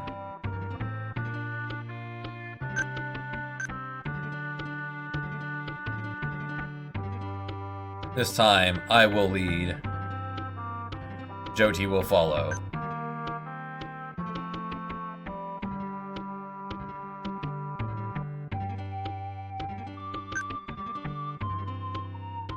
We will have no need for a fourth. Or for a third.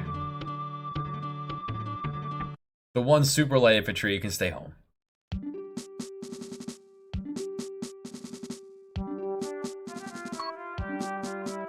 They can't flee, so we don't need to take up positions anywhere else.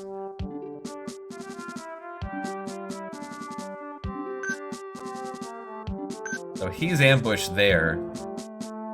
If you're ambushed, you can move unobstructed within forest, so I could have myself move up one.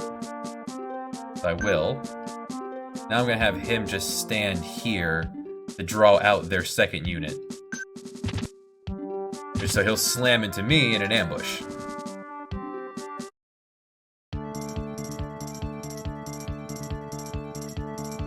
And so this time they're just randomly placed.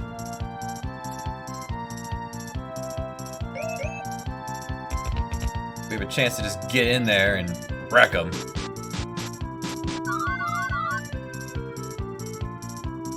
High risk, high reward, but we did 70 damage there.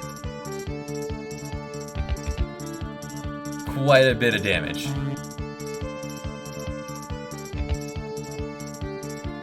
I'll have one of the other units recover him.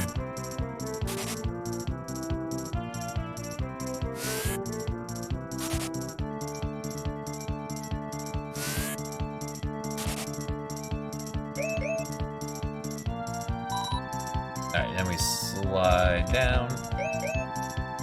They will eventually recover on their own.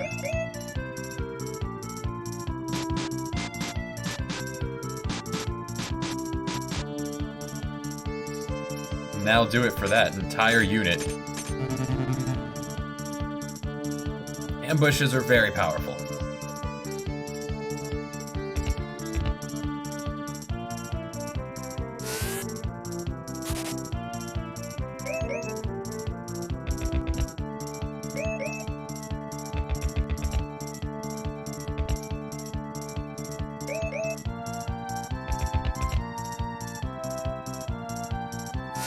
Every unit has the same range. Whether you're using arrows, catapults, artillery, every unit has the same range.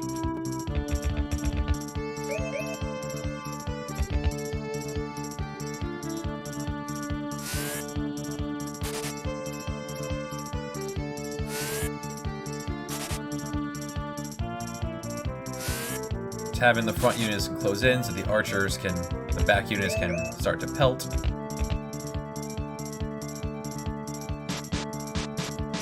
I wouldn't recommend ever having your 4th unit charge, because if he gets confused, there's no one to help him.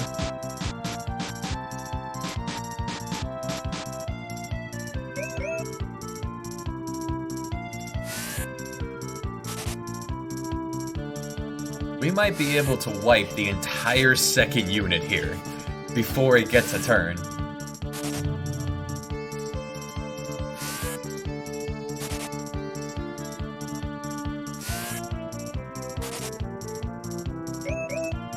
Yeah, looks like it. Okay.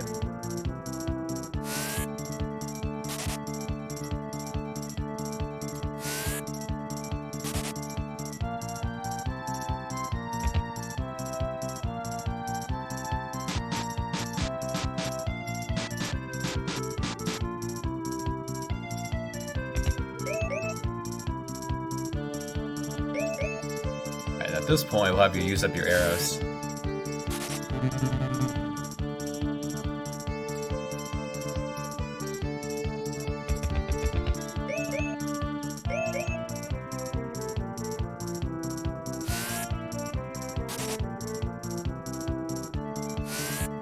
Now, if you were fighting an enemy that did not have range, like one of those lancers, you could then have, like, I would then have Temujin lead the unit just to fire arrows from afar.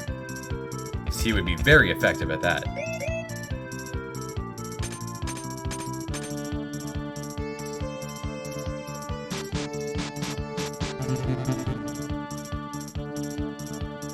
There's their entire 2nd unit wiped in one go. Enjoy.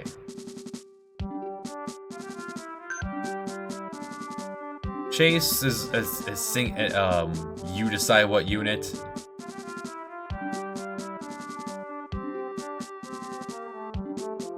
Yeah, once that light infantry drops, I'll probably start trading back and forth. Attack is just attack. Because of the ability to abuse the combat system, I prefer not to have to do it myself. But Jody's not the best here, it seems. Alright, so now he's also very young.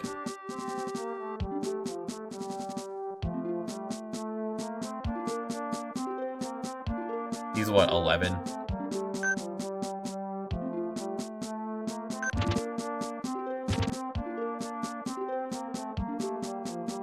Alright, 2nd try, Jody. You got this.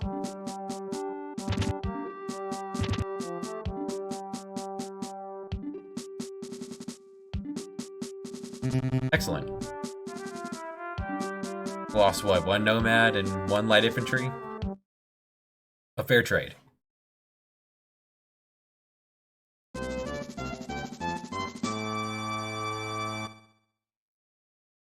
Alright, Jagachu, let's see.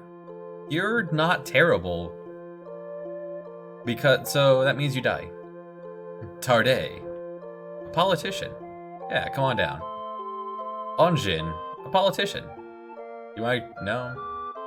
You know what? I will release you because I would love to see you on the field of combat again. No, not Quasar. Belgute? Nah. Halcyon. Yeah. And Kuchu. Nah, not Kuchu.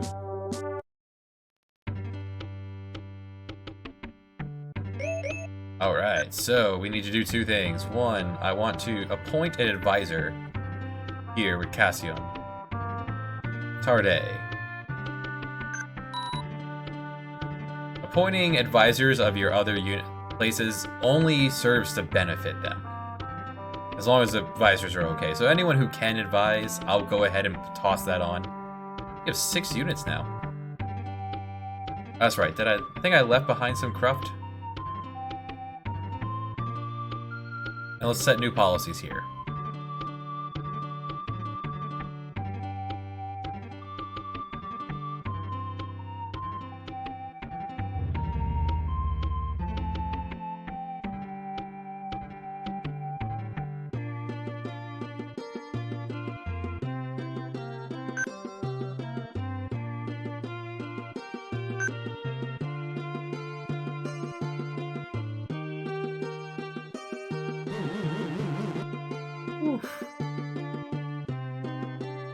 2.5 rating. Got merchants here? No merchants, alright. Yeah, see, there's the invest in trade. That thing he hasn't been doing. Now the points have gone up quite a bit, up to 40.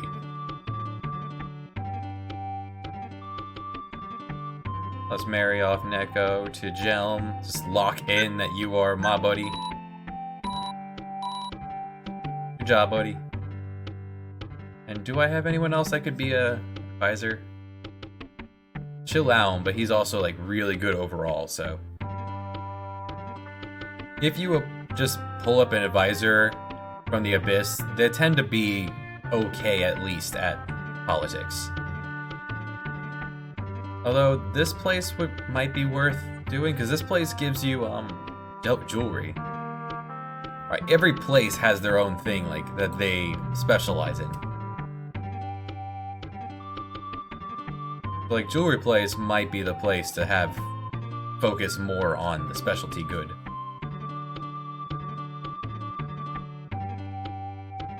Now the big question that we have to worry about now: 4, 4, and 3.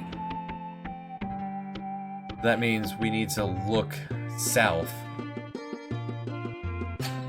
But what are we looking at here? Diambo has 5. Dayagambo, 5 Mongols. And Karbeki has 6. 6, no supplies, all decent units.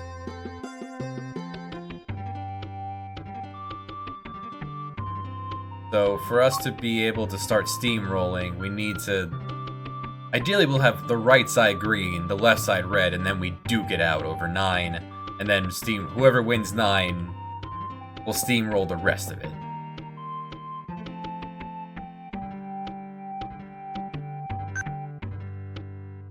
Baby boy! This baby boy feels like a Chad.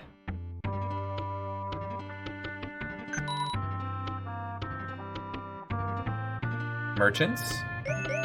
Never merchants here.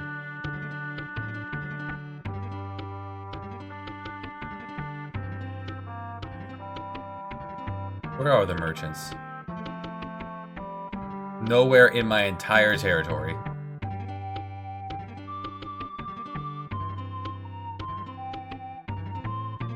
One thing I'm going to do now, actually, it'll end my turn, so let's meet up with the wifey. And I'm going to leave 8 empty.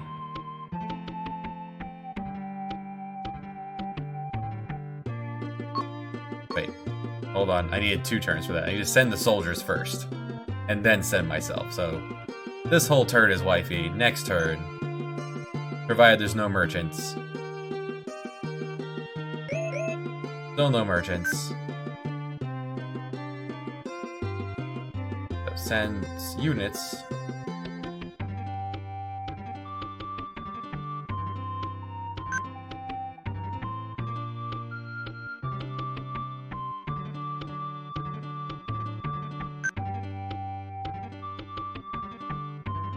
And may I go with you? Yes, we're going to swap.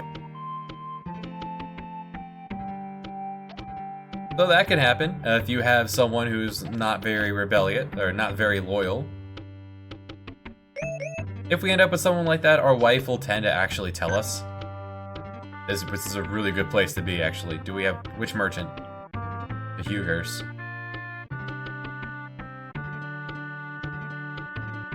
So we're going to sell a ton of food. We're going to buy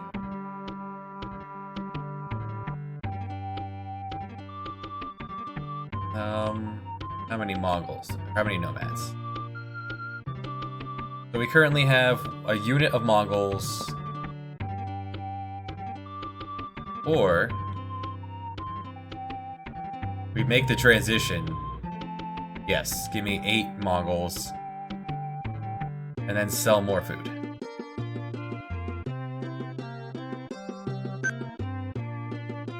Now we're sitting pretty. We have no arrows. We can work on that.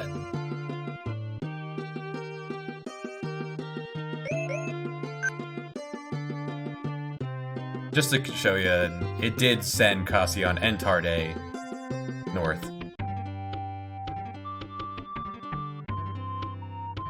Temujin, he has 6 people. That's right, he has the trash people. Okay, you need an advisor, like, badly. Hey, Chimbi, go help him out.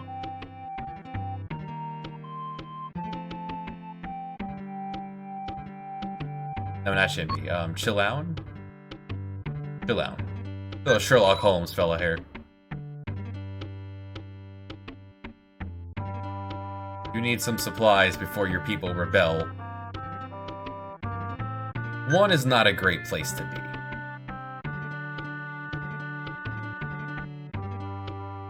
Gabe is 5.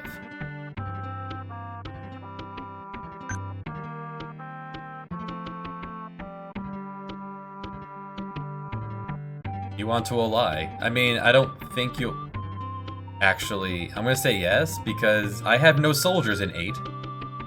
9 could have then attacked 8 instead.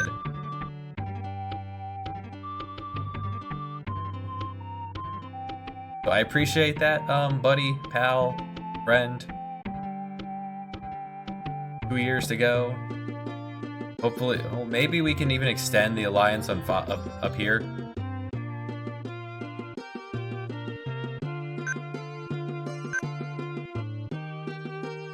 No, that's too bad.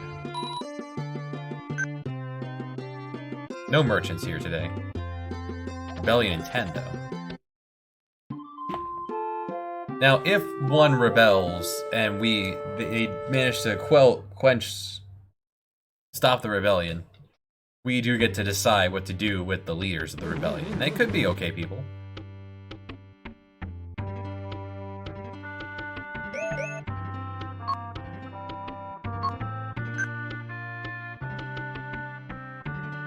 One only needs soldiers right now because they're facing a rebellion. Even more so now. They lose faith in their leader. These natural disasters that continue to happen.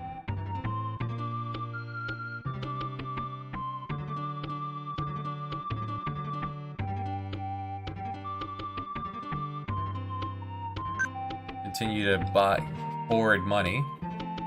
So when the rate goes down and there's ever merchants here, we'd be able to buy arms again. Or play the stock market. Down a little. Unless you're both here. No. That's too much. I'll sell this tiny bit of this, though. And notice the jewelry is increasing. Jewelry is, or like, specialty goods. They are empire-wide. Up to 1.9.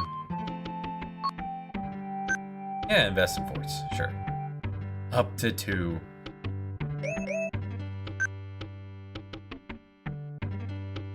Continue.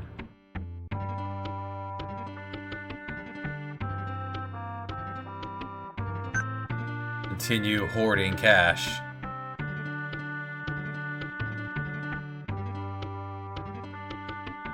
Okay, you did give something back to the people. How about you? How are you doing? You managed to accumulate a lot of money. So I'm gonna tell you, send me that money.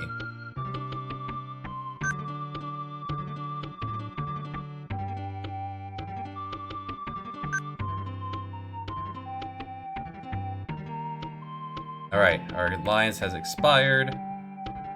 I have to decide now. Do I pounce on 2 or 7?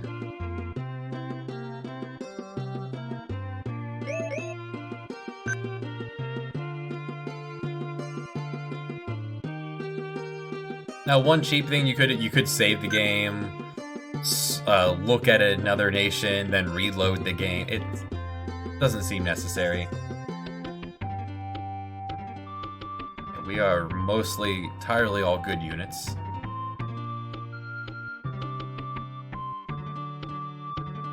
6 Mongols here.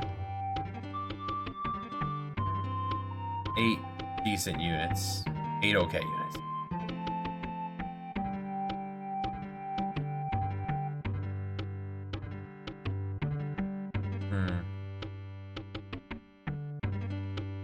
I don't see him attacking one right now because of that.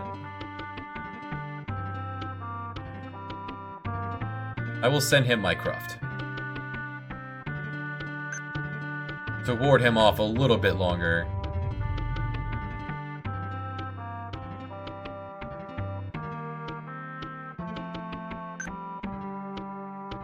And then tell you, hey, send me food. You don't have any soldiers, you don't need it.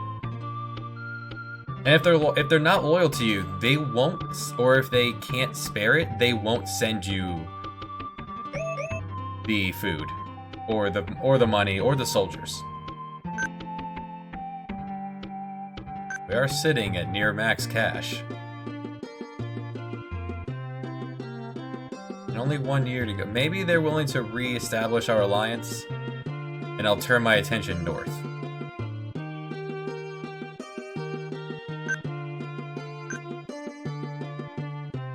No.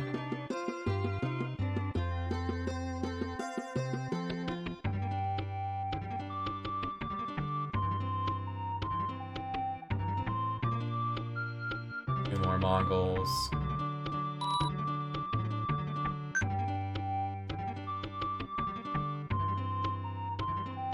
The rates are staying very high for a very long time. Some good loyalty here, though. Dave is very charming. Dave is very sharp. Dave has been charming since he was a wee baby. That little baby, he had the wink for a very long time. Just, hey. Maybe fort constructions has something to do with like natural disasters. Now, 8 is in danger of being attacked.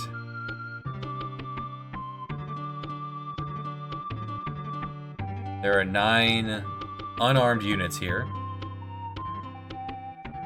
So I'm thinking the move here is to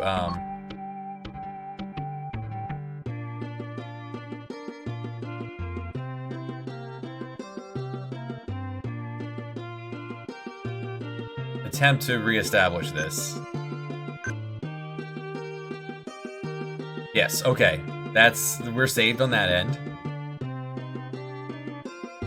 What I could attack 2. Or if I attack one of these, I could then turn around and immediately try to attack the next one.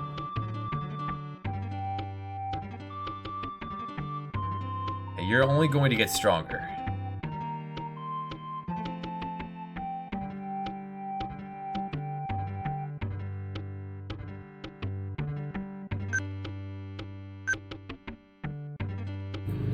One upside to having a place with no units means they're going to be creating a lot of wealth.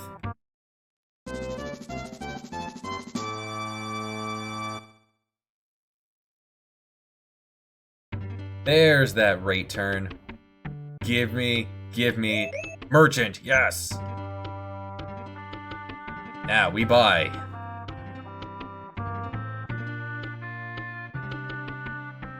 Cost 3,000. How much gold do I have? Okay, I can actually fill up entirely on arms. We have 16 fully armored, fully supplied units. While we're here, we're going to purchase silk. So we're buying silk at 1.2. We're gonna buy 2,500 lots of silk for 3k gold. That will be good later. And now we decide who we destroy.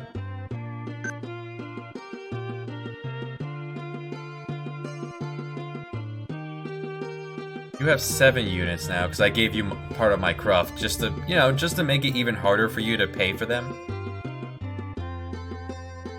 We've got Karbeki with 10 units. Okay, he must have gotten some from 3 when they ran away. And there's 8 here. How supplied are you? 40, and only 69 trained. Okay. We go south. Oh. Right. It costs 6 to go attack. Alright, next turn.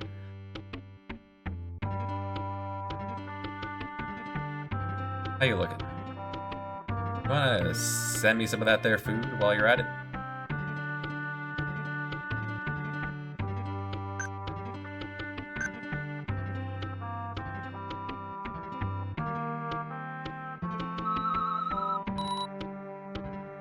Man, talk about sending me the food.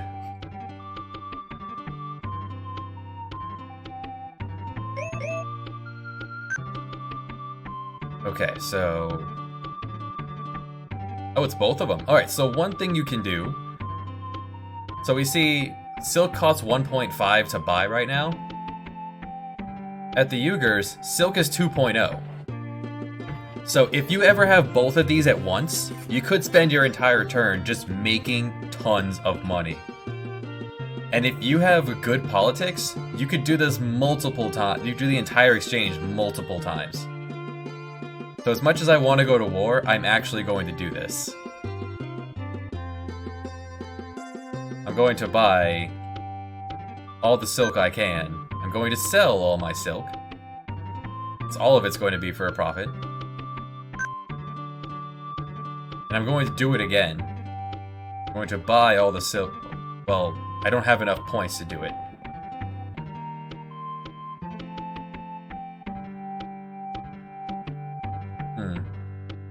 Do I buy silk and then attack next turn, or just go now? I think I just go now.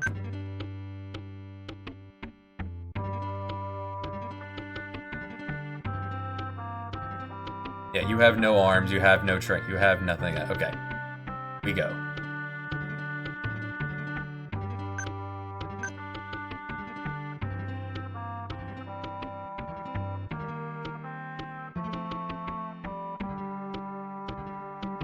Small child. We go all out. If 2 attacks 6 in the meantime, that's unfortunate, but I think I should be able to hit 7 and then immediately go to 2 before... Or go to 7 and then send some soldiers back to 6 or something. My buddy Jelm.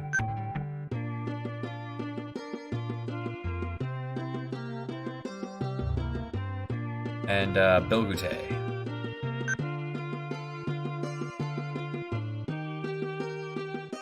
Let's go. And because this place is probably going to get wrecked the moment I leave, we're just going to bring everything with us. And we're not going to put anyone we care about in charge of 6 until 6 is secured. They are fighting. I'm glad I brought all my food because they're both of these two. Oh. Dropping things. Both of these two are going to ambush, so we can't go this direction. Your unit will never do things without command. These 3 will act on their own if I don't tell them what to do. So I'm going to tell him actually to come ambush down here.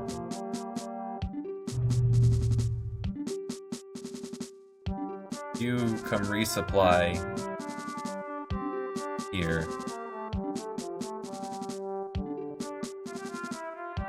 I want you to take that town. They're going to they're going to flee eventually.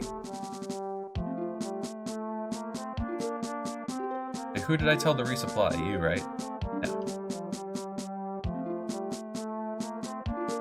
You just go to the town. Don't pillage it. Alternatively, I could try to draw out their other units. Yeah, let's do that. We'll have you ambush here. The AI seems to have a very short memory.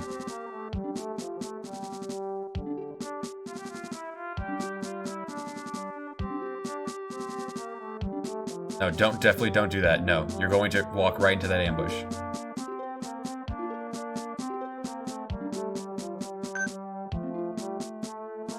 So, Jody is ambushed there, so if they step up to fight me...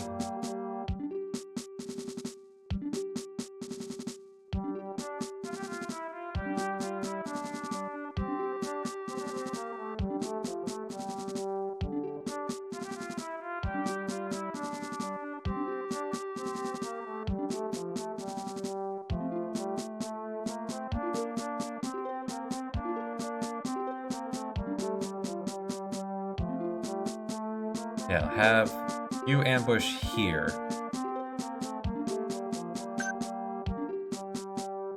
Yeah, wait for him to ambush, then move you forward.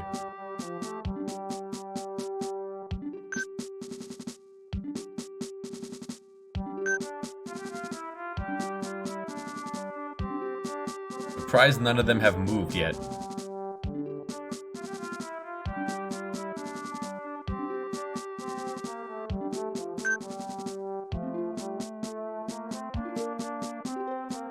Alright, go to the boss then. Okay, that'll draw him out.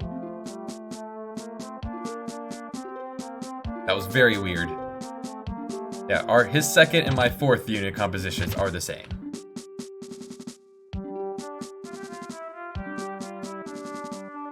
Very good, alright. Unit 4 will then fall back.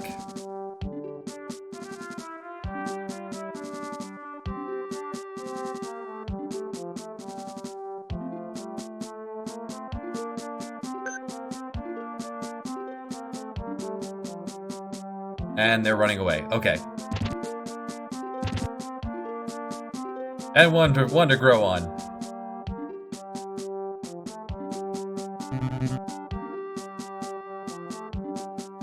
So the best odds we have here to capture them, send everyone to that castle. If we can take that, we win.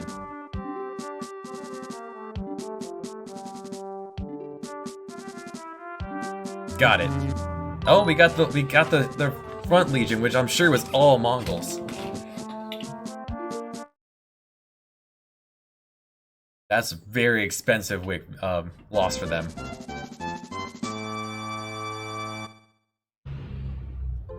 Alright, Molotoku. Now goodbye. You're a mediocre. Karbeki. I will release you because you're so terrible. I want you to be the one I fight. Togu. And Badai. You know, I'm cool with Badai. He's mediocre. Alright, 2 is immediately attacked. Our brand new person. That's fine.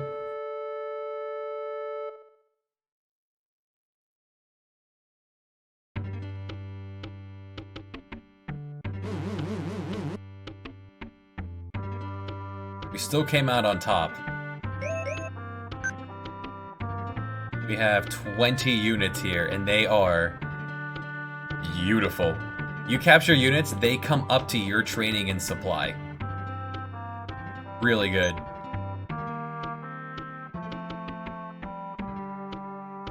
Arbeki himself brought a singular unit to take that province.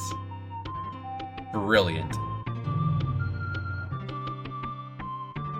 And he left 7 units here. One of those units was a Mongol, so it's one less Mongol guarding your mainland. Alright, what are we working with here? 6 and... oh gosh! 6 and 5. So if I leave 10 here, or if I leave 8 here, so I'm going. I'm gonna sell a bunch of food.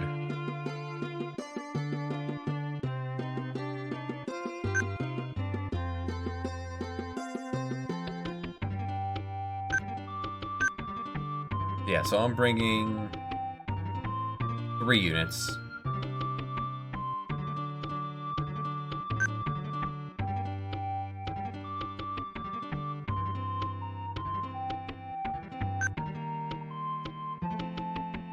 Three very beautiful units.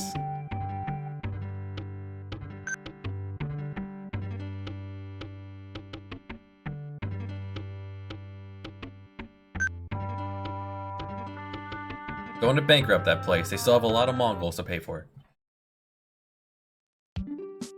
They might be fleeing. No. So they could deploy anywhere on the map. So they could have deployed over here. But they weren't because I'm right here. Alright, let's move Jelm to here. And Joti there. I'll go right here. Get in position.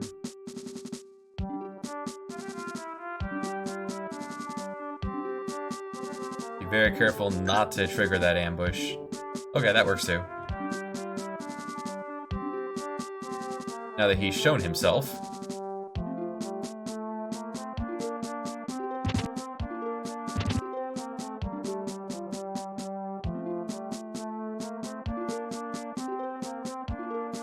Yeah, Jelm is a much better warrior than their leader.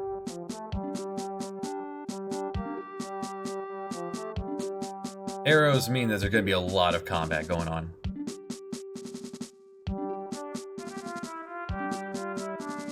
Joti, you get him. Jelm, you supply there. I will take the fortress. No mercy. And I got their cruft. Good. I will leave the cruft behind in 2 and immediately jump on 6. Then I'll move my army down to 7 and we'll finish off the bottom right. I will take you, Barber. You were so terrible, Quarkar. Goodbye. Yeah, Barber. No, not Barber. But let Chiril do it. Or Rando. Oh, look at you. Trubalai. Look at that hat. I love it. New warrior. New frontliner.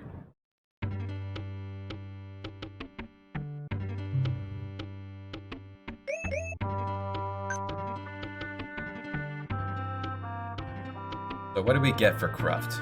We got a Mongol, a nomad, and a light infantry. Not terrible.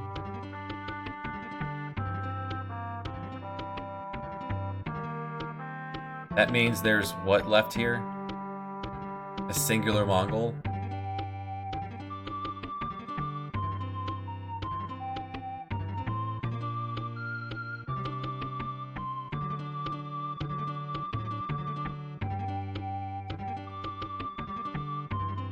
Well, in that case, do I even do this war myself?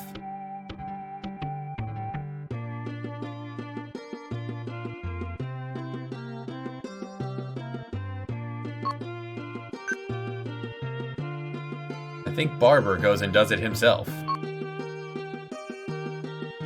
Now we'll send, Kassar. You're an E. Belgute? Yeah, Belgute. You get to go sit there.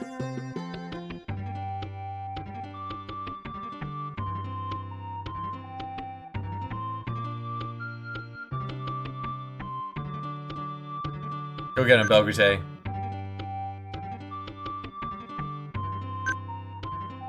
You got this.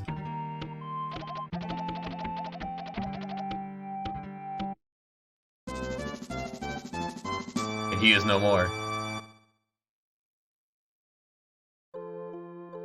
You know, you will continue to get to live because you are that hilarious. And Quiliodar, another A. Welcome aboard. Hey, and that doesn't end our turn because that wasn't us.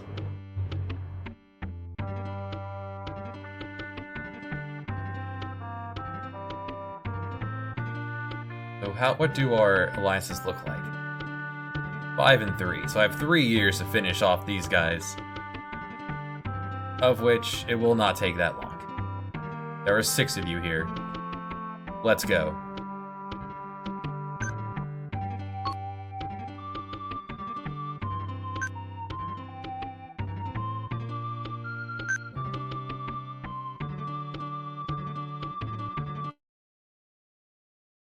The blue might be the last one we fight. And they are fighting. Cool. Why would you auto-deploy way over there, Jody? Jody, please. It took a little bit to get started, but you snowball real hard in this. You make some pretty good if you make some good decisions, things go pretty well for you. Alright, so I'm gonna ambush here. You stay there. Got him.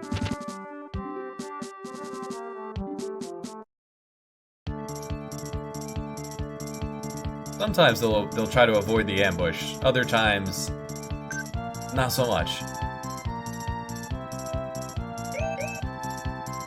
Let's go.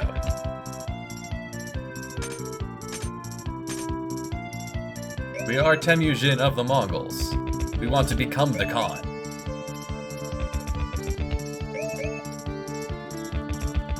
The Khan of gangs.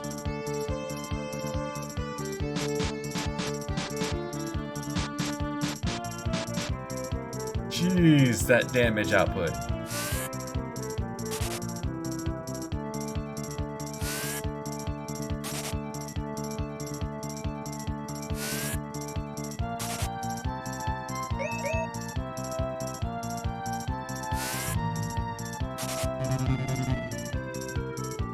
Oh, I do like the explosion.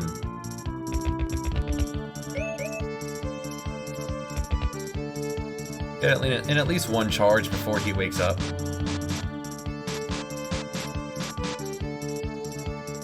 Get in at least 2 charges, why not?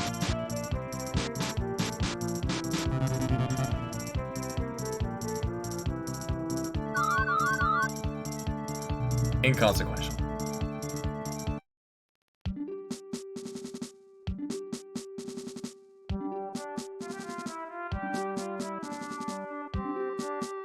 Well, let's wait and see if he tries to run away.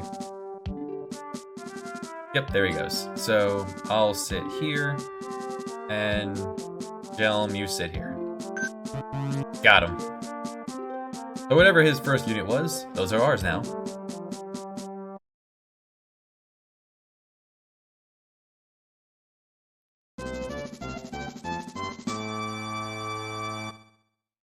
Looking pretty symmetrical here.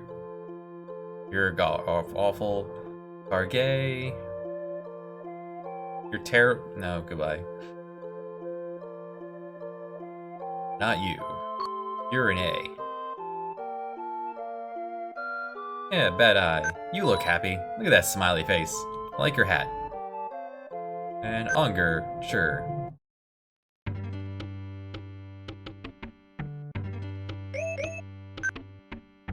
So let's appoint an advisor. Unger.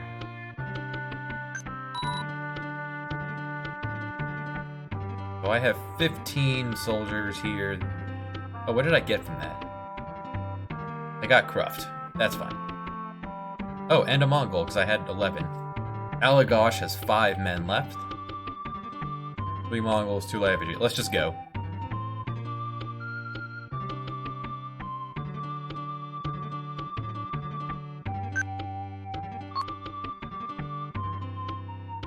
I like it.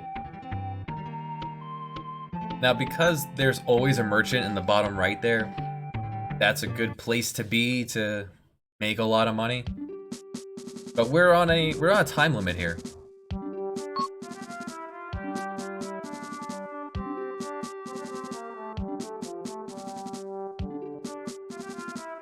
You have to beat it within a certain time frame. Things like the year 1212 or something. I guess it'd be the year that the Mongol Empire was formed, or the year that everyone was united, or what have you. The game doesn't end, it's just you don't get to move on to... You'll see. Hopefully we'll be able to do it.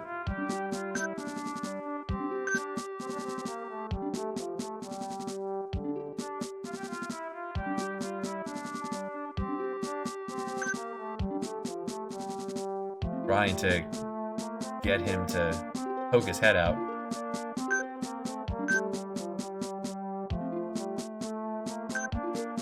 No? Alright. In which case, if I have you engage in combat.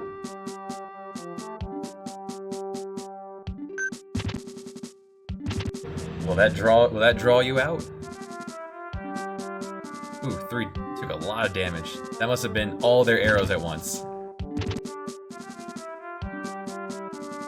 It was just a light infantry. Okay, wasn't concerned. Shouldn't have been concerned about that.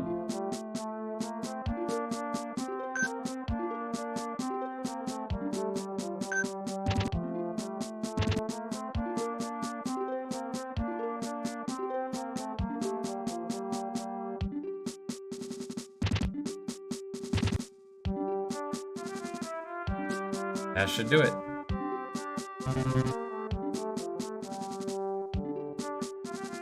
I think my alliance with 9 is up before 5, but that's fine.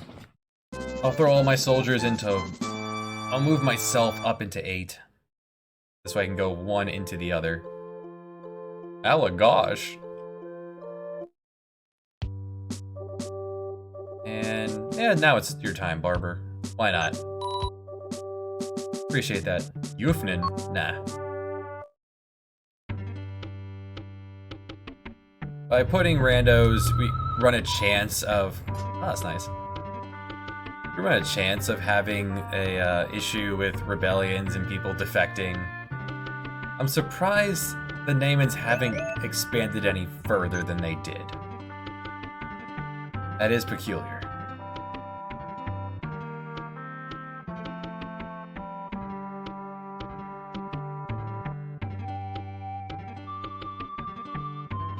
Oh, there's more units than I can handle there. Alright, hold on.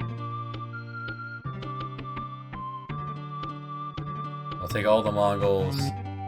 Alright, and nomads. Okay, stay behind.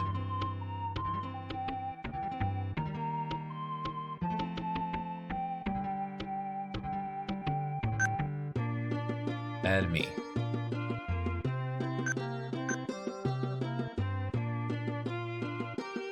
Could have spent a turn buying stuff up, but I think we're going to be okay to steamroll through it all now.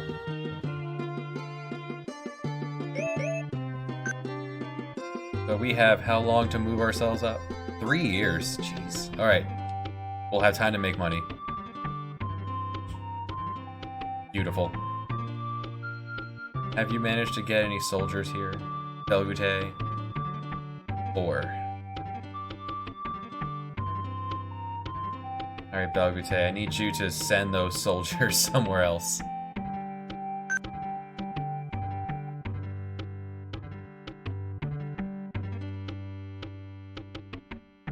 $3,000 gold worth of silk, yeah.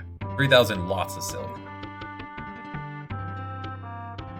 You don't have to be... Once you start to steamroll like this, you don't need to worry too much about finances. What am I gonna need to beat you? Not you. Targute. You have 9. What about you? Keksaplek. 10. But we're the adversary.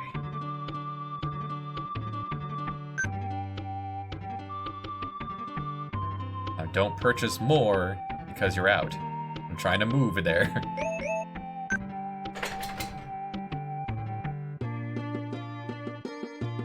Take 8, all 18. Okay, good. Let's send my stuff.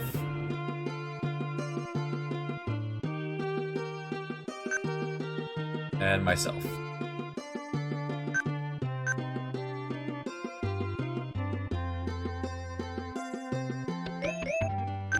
I sent everything north, didn't I? Now you have 4 people there. How are you looking by now? You have 7. How about you, Badai? Now, if you ever really need more stuff at this point, you could just take a look at your list of territories. And there's a lot of food in some places that they could all transfer around.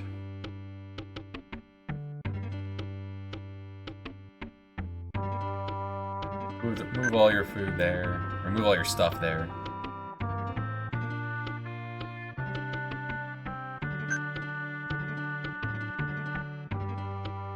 And all this time... Alright, Dave. Welcome, Dave. Look at that hat. Oh, he looks so serious. Let's check out Dave. Dave is... only a C in politics, just like his dad. B in war and A in leadership. He's very charming. Great leadership. Only 9 hit points, so he's not an ideal... he's not a good heir. Dave is not the heir to our throne. Hopefully that'll be Chad then. Or we'll create more. We're only 39 at this point. We're not beyond...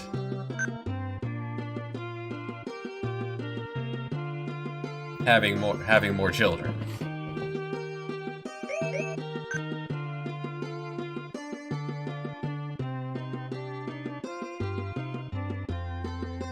Move everyone north.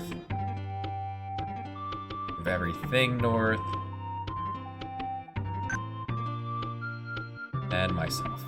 There. Now we are ready to just continue to get obscenely powerful while the alliances run out. I could start to have everyone send their troops to 6.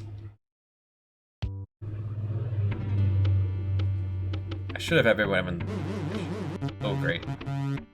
Oh, no. I think that's the first time I've seen that. Our daughter is ill. Huh.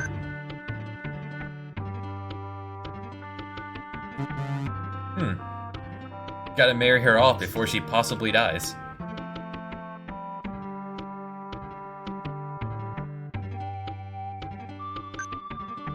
Sell all of that. Then buy even more silk.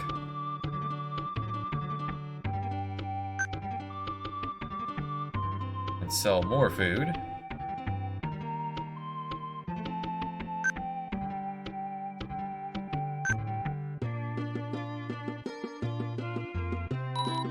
Okay, she's fine. Oof, it didn't hit us again. Oh, that 3 just got wrecked. An epidemic and a blizzard. Aw, I just bought all that silk.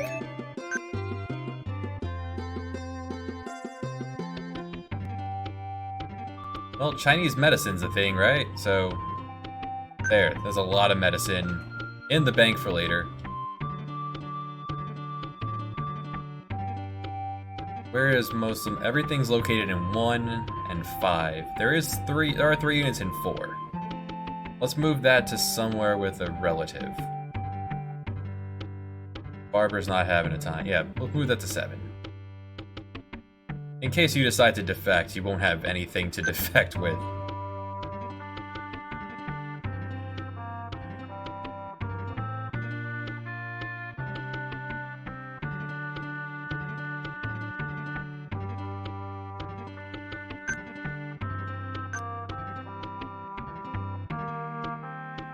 That's not a good sign. So either he can't afford it, or he's not loyal. Oh no, my brother. Belgute.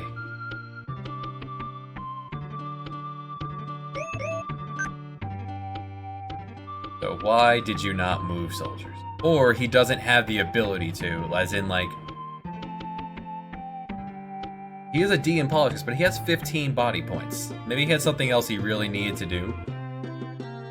He's not planning on rebelling with 2 nomads. Belgute. Look at that symbol for being sick. Yeah, when you're sick, your hit points go down. Oh, Urala's ready. Go ahead and marry her off. To... yeah, our guy with an A.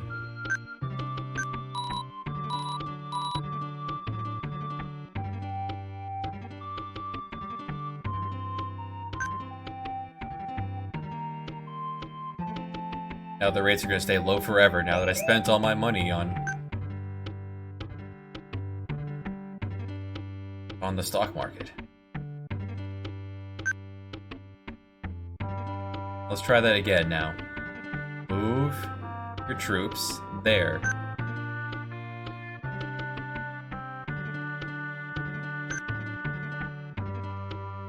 All right, we're gonna appoint a new governor of 4.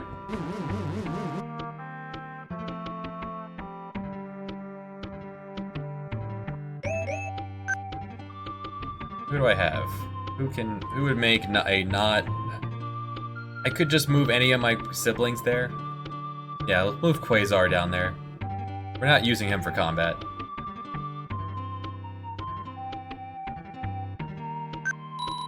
He's terrible, but he's loyal. Like you. We'll find something to do with you.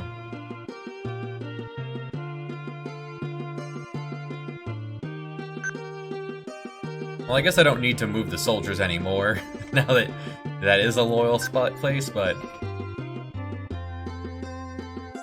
Alright, Alliance has given... Oh, Belgute!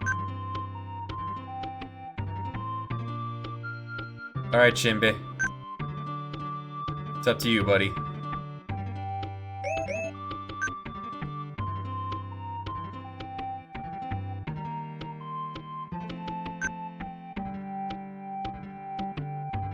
Alright, so what are we sitting at? Sitting at 11. Very good troops. Well, very high quality.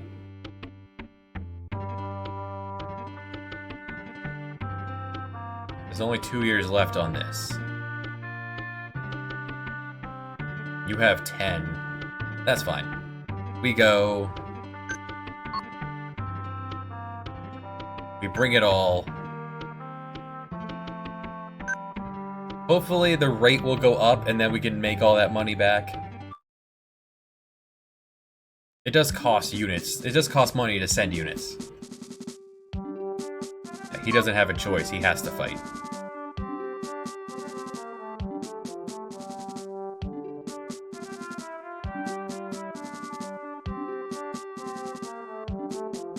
They're gonna want to ambush, but yeah, I'm not gonna give them a chance to ambush.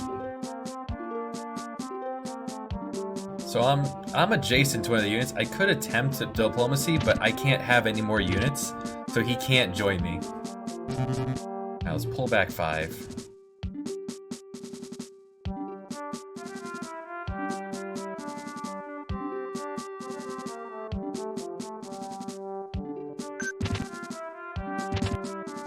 I thought he was coming after me. Alright, we'll pull back 4. You did your job.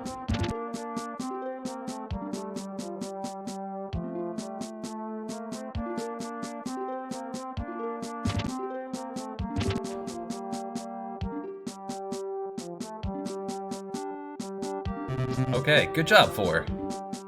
They're using the very last of your manpower. I don't remember who's in each of these. I did not set them up.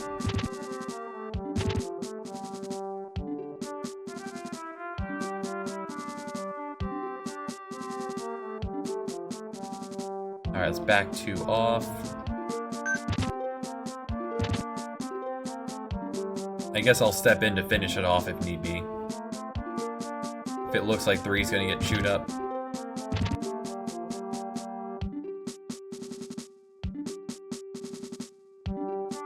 Nope, looks good. Beautiful.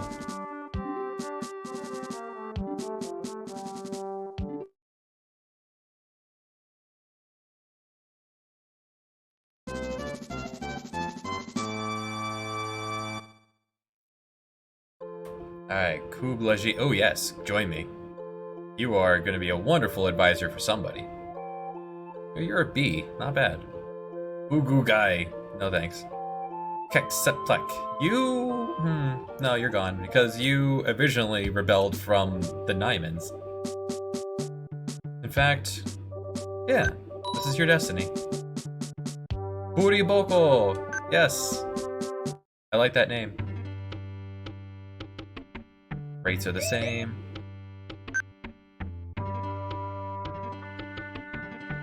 Yeah, 2 years... I think I could wipe all the Naimans in 2 years.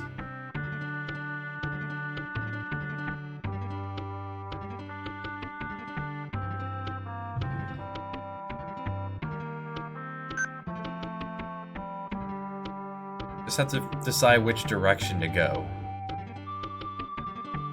If I put all my soldiers into one, I could get them tough enough that they could then order them to attack them themselves.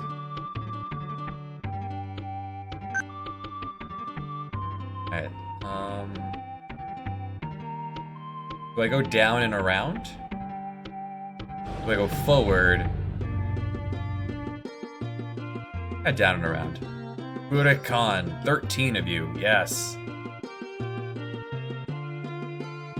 And 11 of them are Mongols. Let's go. The big one right in the front.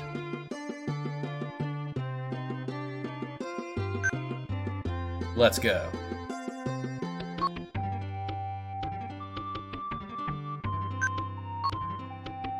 Alright, Jody, Jelm, Dave, and Quibbelai. My apologies for any linguists or people from the area in the audience or watching this later, as I am mangling your language.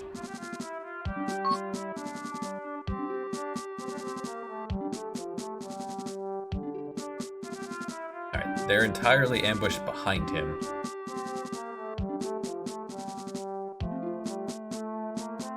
I'm in a pretty good spot to set up ambushes here.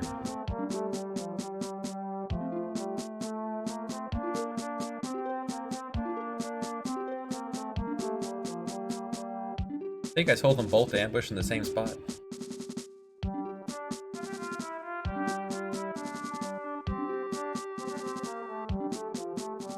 I'm going to ambush there.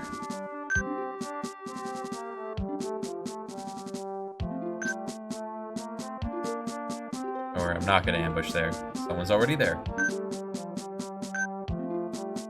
Now what? Now what are you going to do? Well, that's not good.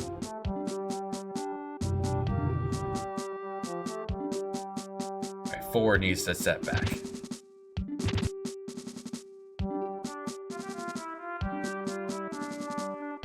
This will be an expensive battle. A third? Alright, 4 was wiped. In that case, get in there.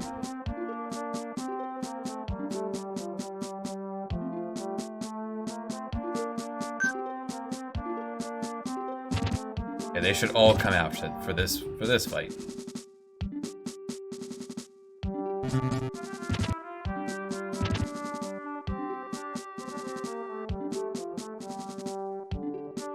Jody was wounded, but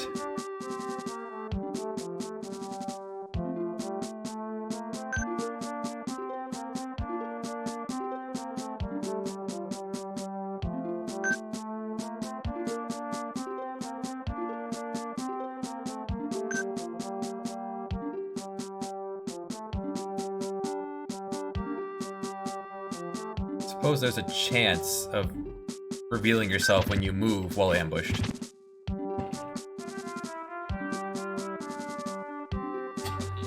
Yes, without an ambush, we do a lot more damage. We have much better generals.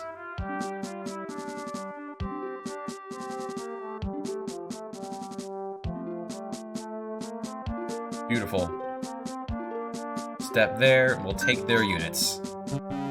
Beautiful, I believe those are all Mongols. That should make up for the entire Mongol fella there that we lost. Mongol unit.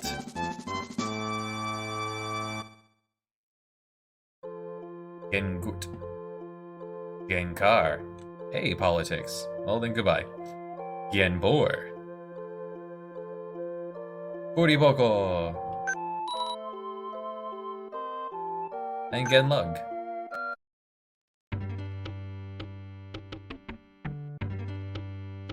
Oh no, Buriboko.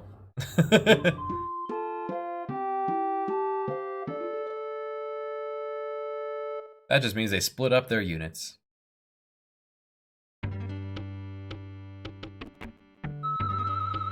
Nice.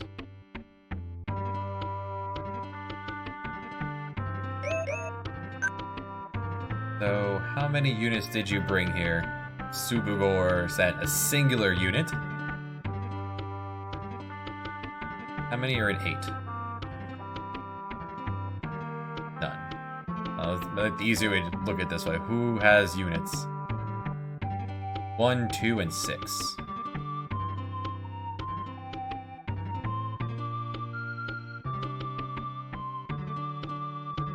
You have 5. So the easiest thing to do would be send soldiers from 2 to 6. Order 6 to attack. I don't have enough to go warring myself, but Temuka, there's 8 in here.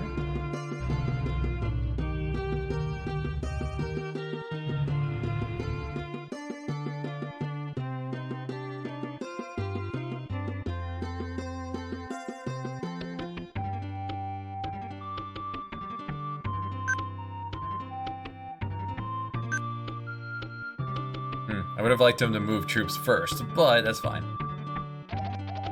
You can beat a singular Mongol.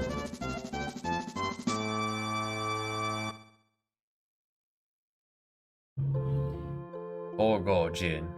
No? Goodbye. Subugor. Farewell. Now, if someone with an advisor attacks, they will leave the advisor behind. Another baby boy, yes. More boys.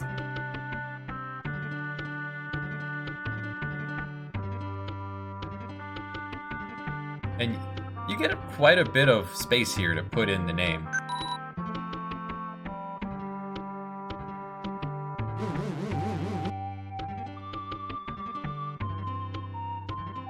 Beautiful.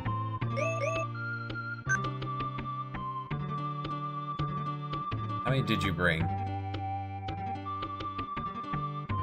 Oh, you didn't even... You sent your advisor to attack. That's funny. Oh, looks like you captured the Mongol. Good job.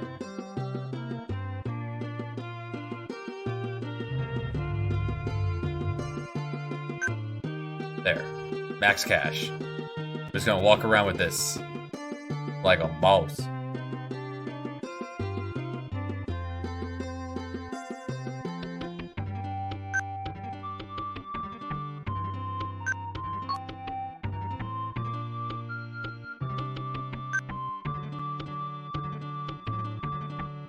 Just strip this land.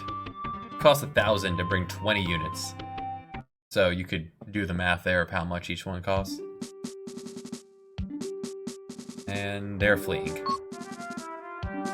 There's no way we can catch them, so...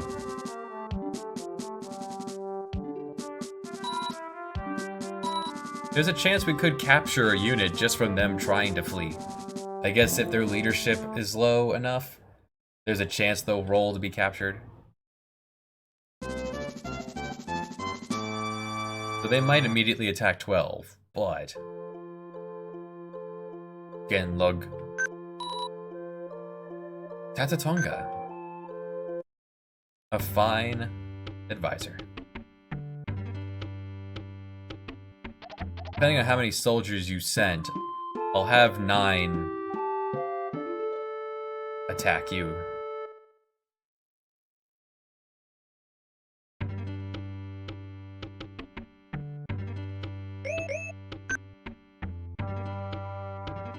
How many did you send, Togogil? A singular Mongol again.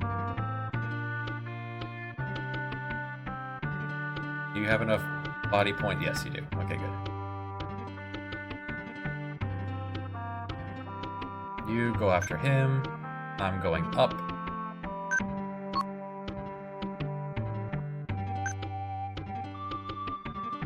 Now this is possible because this is a very small map. This will not... This kind of like... running the... sprinting around, it won't be as doable with, when there's a... when we make it to the world map. 5 on 5. First thing I want to see What are you rocking? Elite Mongols, 74 arms. Elite Mongols. Nomad Mongols. So it starts to taper off around the 3rd. And they're down to Cruft by the end. Okay.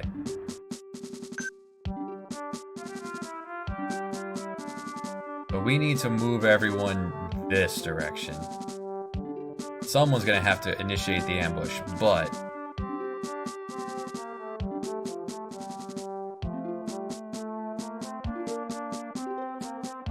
we do it on our terms. I will ambush here.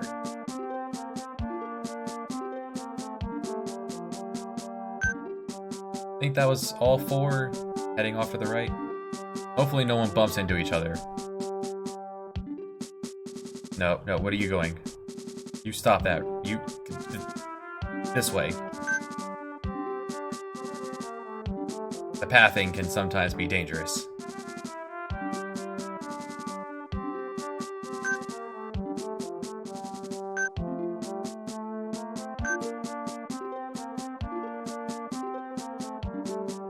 You stand here.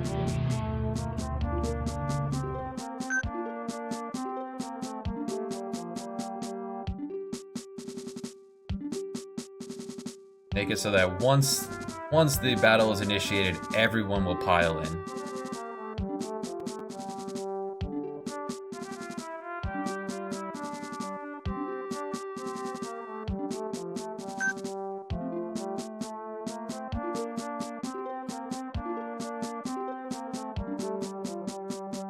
Yeah, so they are sitting all around here. 1, 2, 3, 4. We can't get any closer without initiating the battle.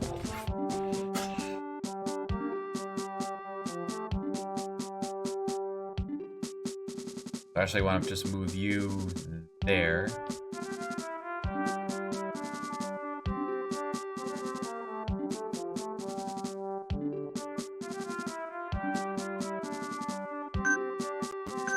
There. Now we're in a good spot to start. We'll come from the north. But when they swing around, our ambushes will begin.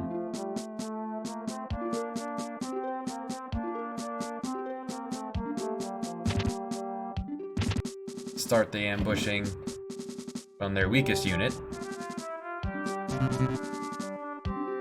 There. Now they're forced to break ambush because they left their leader open. We pull back 3.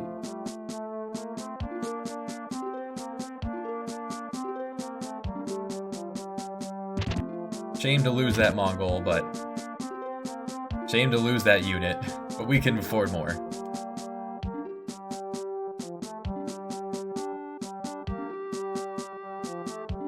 So Legion, own... How hurt are you? You're kinda hurt. You fall back.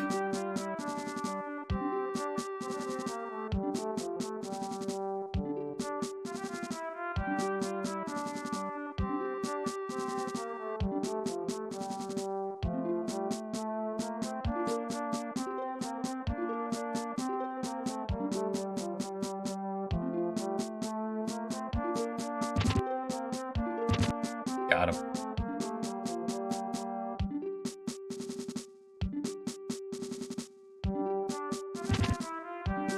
Alright, one of their units stumbled into me.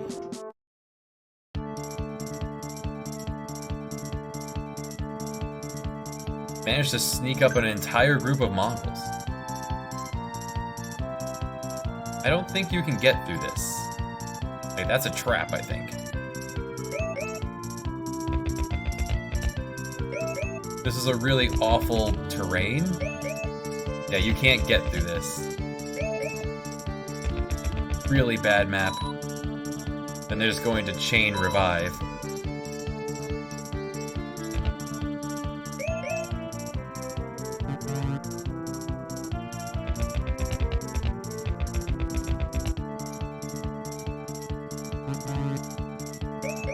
Well, in which case, we're going to get them as they arrive, then.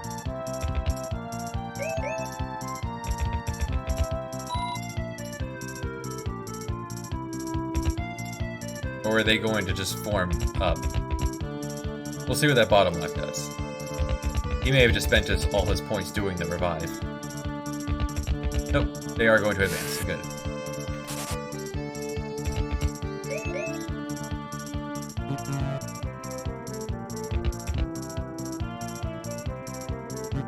What do they have in the way of arms?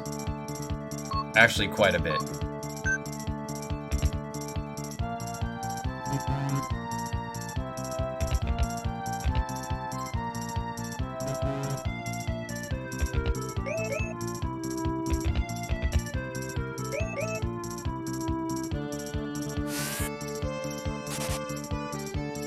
Now, if there was a turbo button, in-game, I'd definitely use it, because with full arms, there's 36 shots to give out here.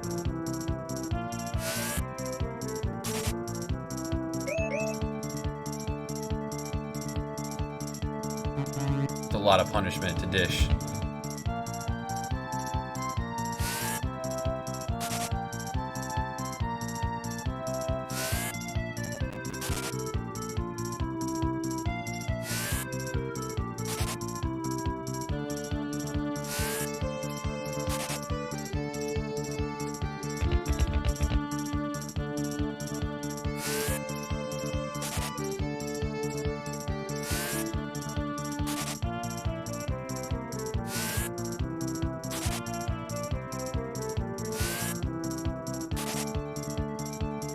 Being right in front, that one's going to take a beating, but we have more arrows than they do.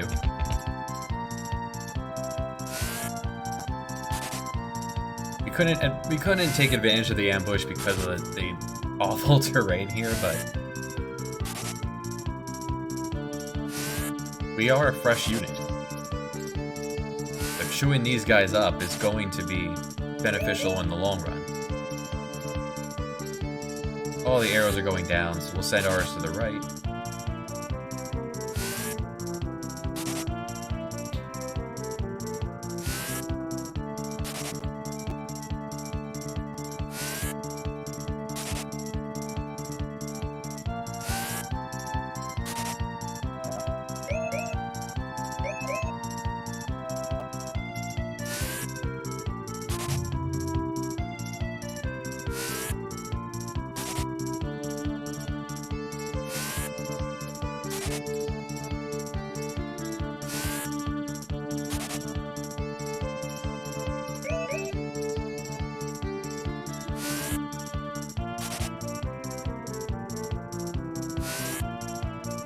Completely drop an entire Mongol. You will not after the first map here, the scenario, we're not going to be seeing as many Mongols. We're not going to be seeing many Mongols at all.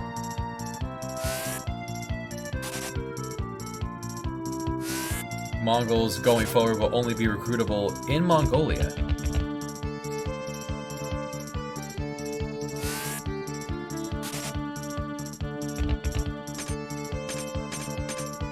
Oh, really, sir? Are you sure?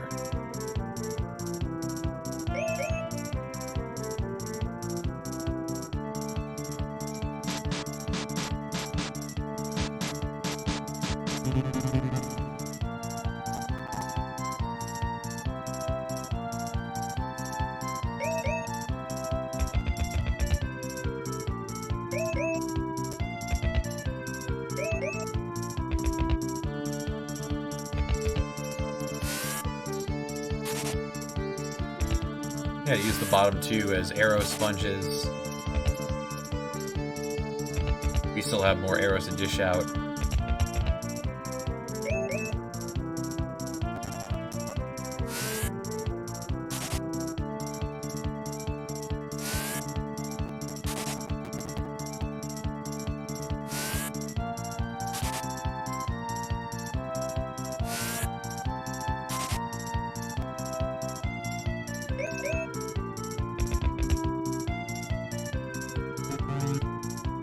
As soon as he slides up, you get him.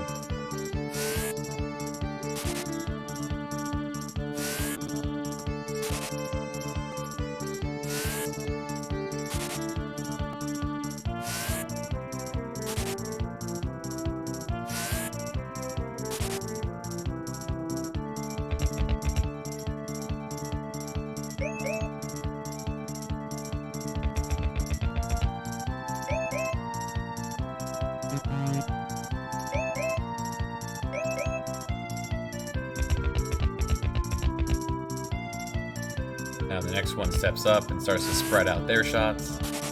Not like I don't intend on getting into any more encounters here.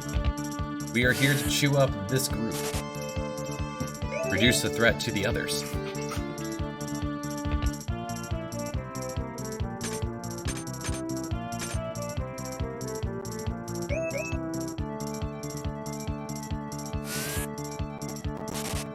He'll be able to fully unload. 5 this time, 4 next time.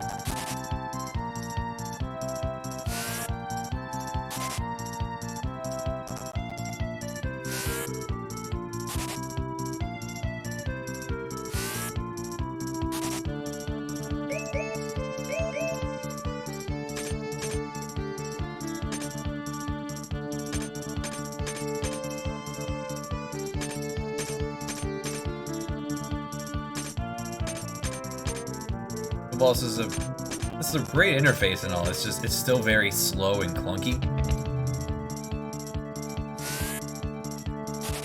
I do like the sprites for the horses. They don't have feet, they just have stumps.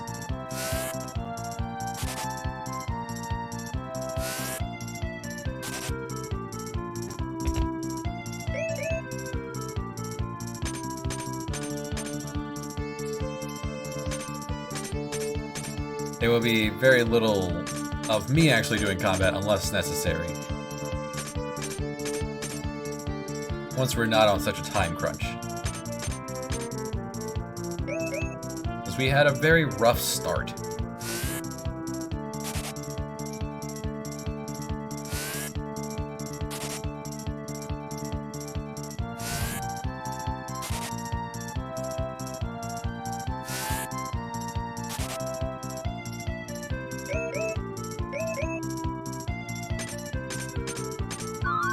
Thank you.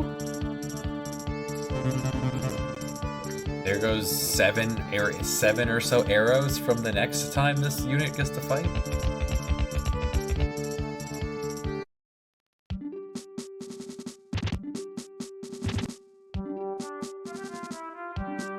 Alright, let's pull back unit 1 and 5.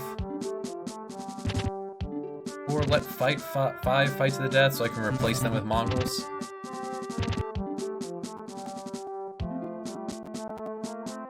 I'd rather not have any nomads here. They've just kind of been traveling along with us.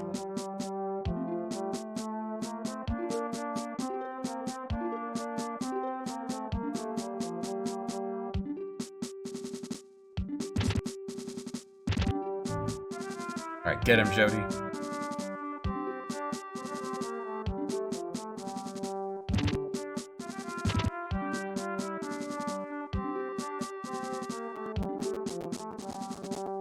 Over superior firepower. Alright, we got him. They did it together. Beautiful.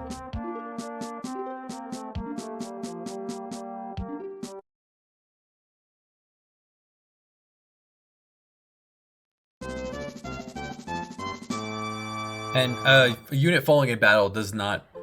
We do not, lose our generals unless we lose the entire war. Kublador. Kublabor. Arlug. You're alright. Oh, then never mind. Kublagor. Kublakar. Pogobeki. You're so garbage, I will release you. Atatonga. Ugutoka? No thanks.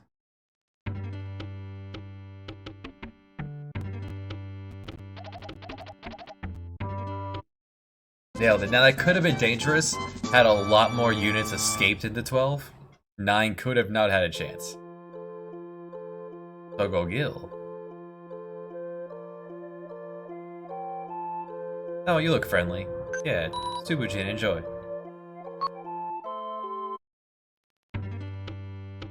Look at that smiley face. His advisor, less friendly.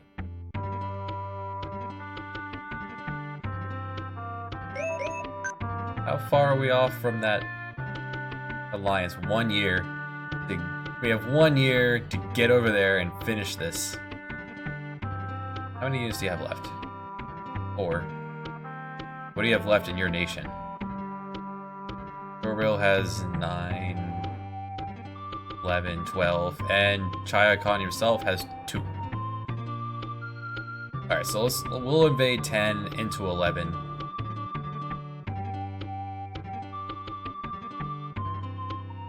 No market. Floppy is mischievous. He should not fight this. He should leave immediately. And we can have the actual fight next time. Before 5 starts to rampage through my territory. Alright, here's your one chance. Go get him. No dice. If not on a time limit, I probably would have fought 11 first and then trapped 10 up there.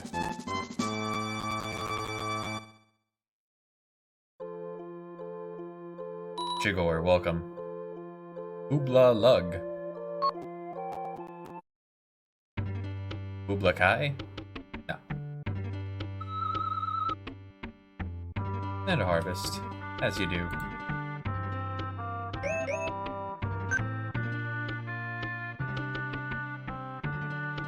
And visit wife. Chad is very sharp. Sell some food and then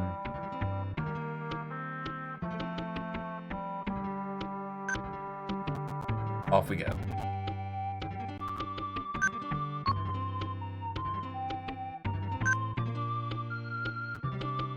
We'll finish off these guys. I believe they have just about as many soldiers as we do, but we don't have time to sit here and reinforce.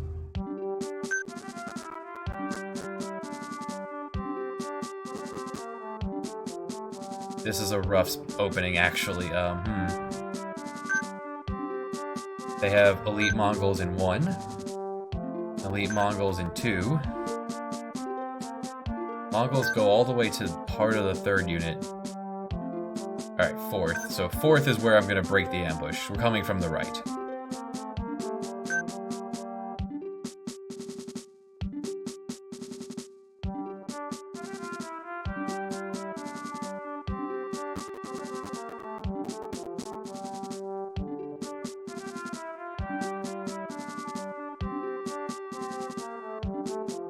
Move you as well.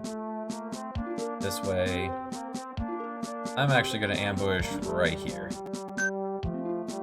This way, when the fight begins,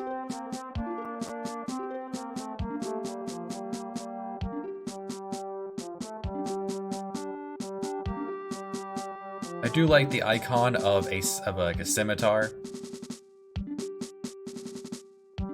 I might once again catch them.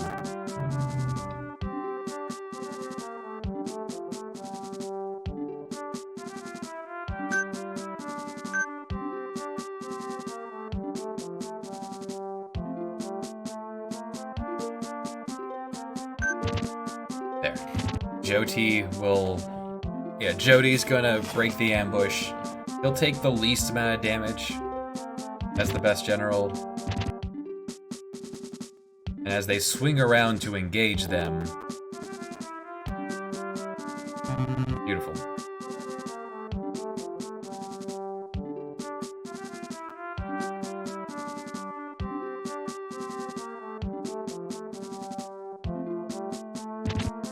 Oops.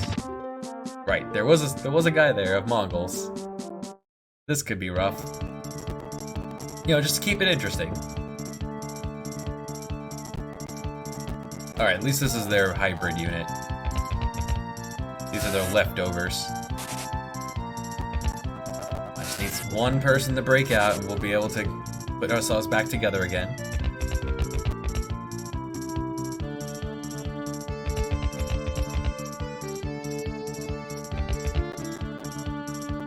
Nope, no dice. 0 for 2.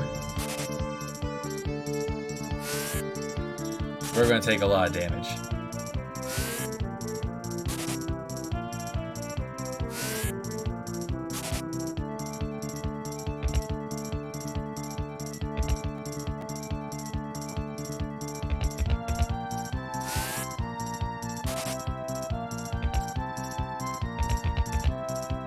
Okay, we got one, so... You...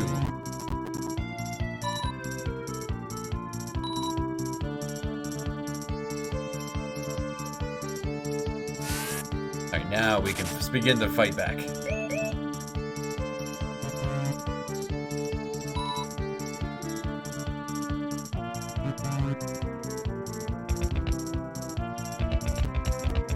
And they're already at... Okay, they don't have too many arrows. If I just pull back that first Mongol there in front, to have him go straight up. Yeah, and then have him become artillery.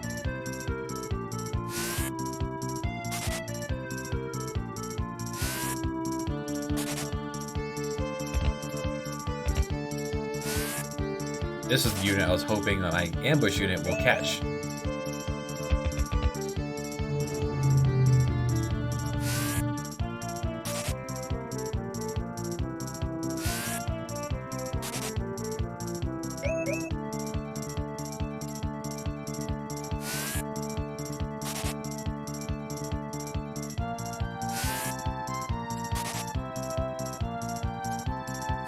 Chew through this nomad with a wave after wave of arrows.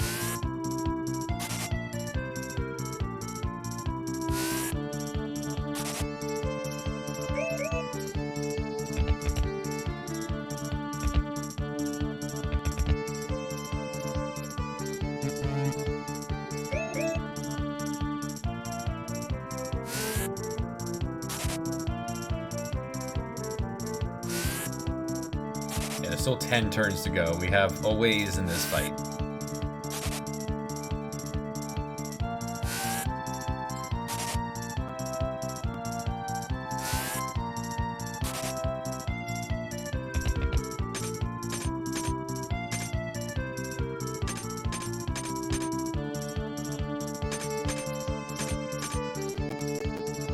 Not good exchanges there.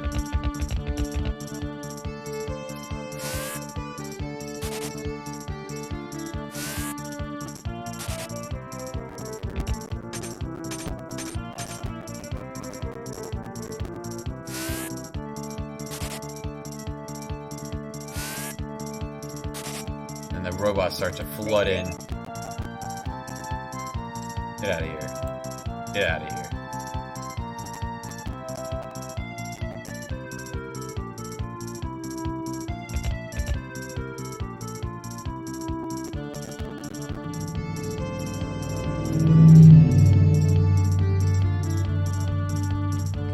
There we go.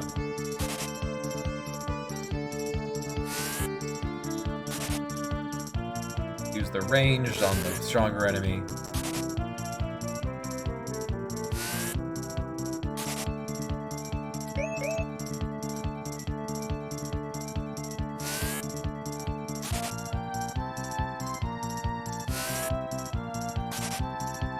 This is still going to actually work out just fine. Mongols are that much stronger than the others. And having more arrows, big difference. As we saw previously when we were on the lesser side.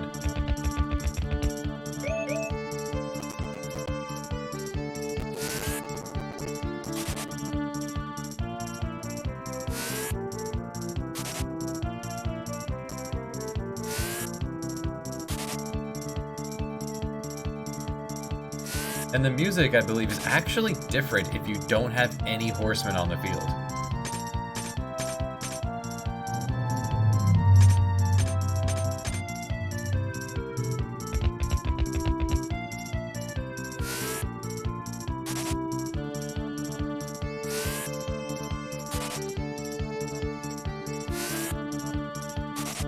Actually, we might be able to wipe this entire unit.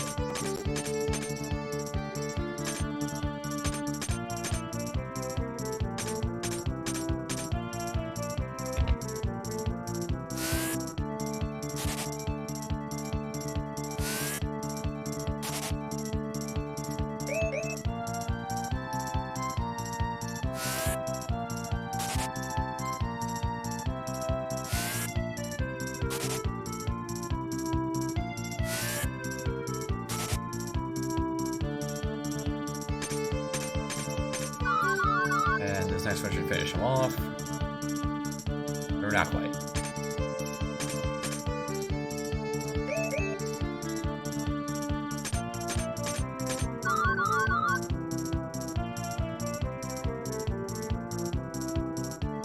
Destroy.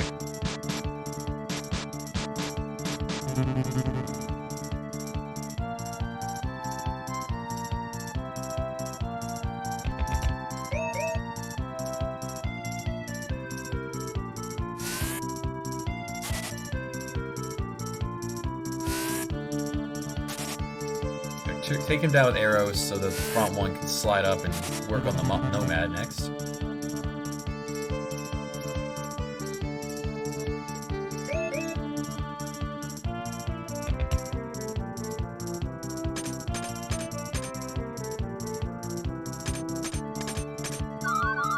Oh.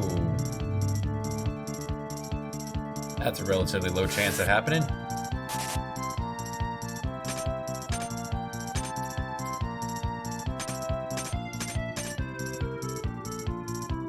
Numbers still trading effectively. And then the decision.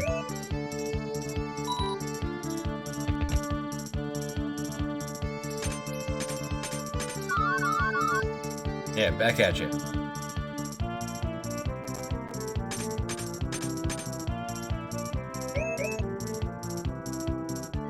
Fight Mary. Beautiful.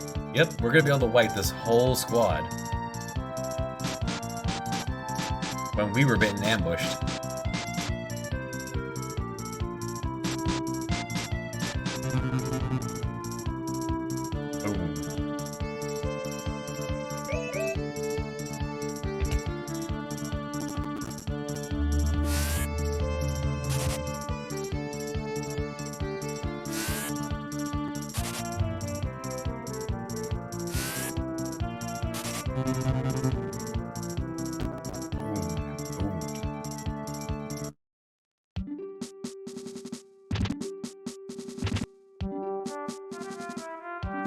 Alright, pull back 2.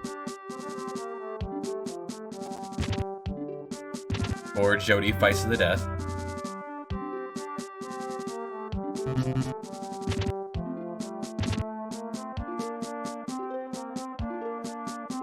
Jelm, you got this. I think 3 is Jelm. Maybe not. We have a few A's, so... Ooh, that hurts. They still have a full squad of unhurt Mongols.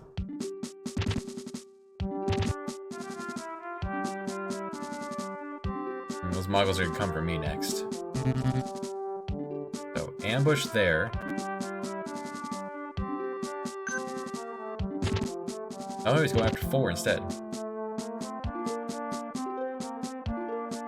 4 should be able to clear them and then the Mongols, without me needing to get involved again.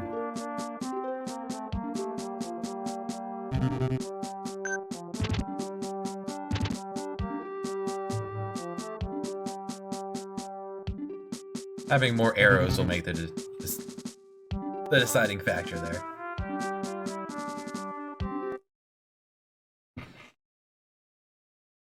Good, now we just need to slide over to 8, or 1. 8's closer, so. Ugudai, get out of here. Chigol, no. Or Toku, no.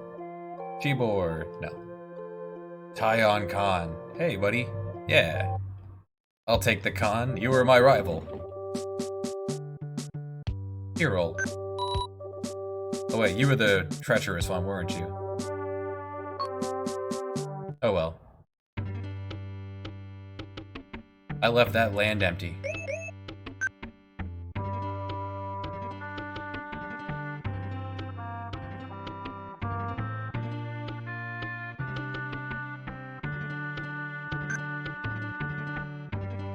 Then send all supplies. Then send us. Do this again. Alright, just as the alliance expires. As long as you don't attack us immediately.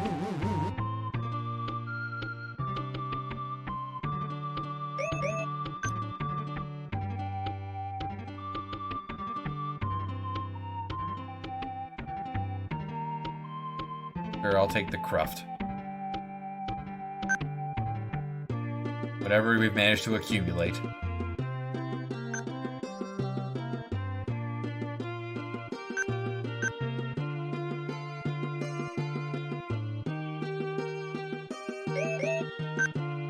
So, let's look at our children. Where are we?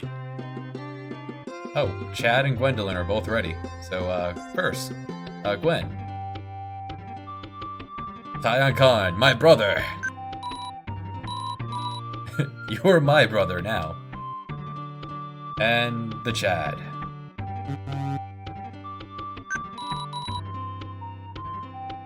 There's the Chad. Let's take a look at the Chad. The Chad is mediocre. Charming.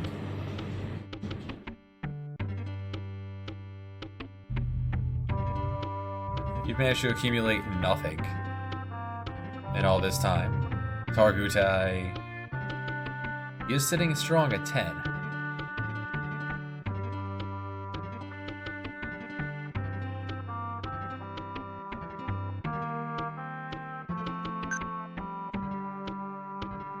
We have 14.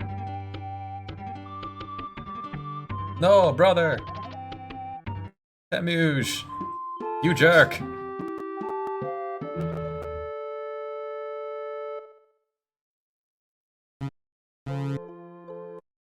My brother.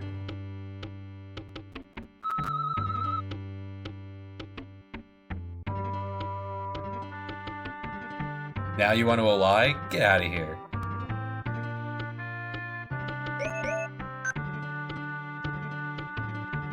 Wait. How many units did you bring? Where is your main army?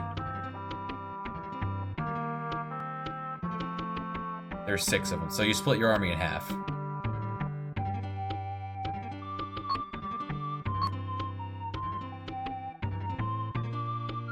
Chad, go get him.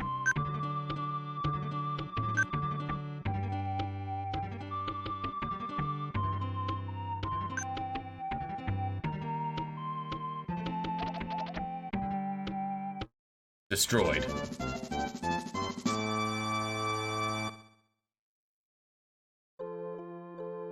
Oh, and you got Targutai himself. Yeah, goodbye. Uchar, no thanks.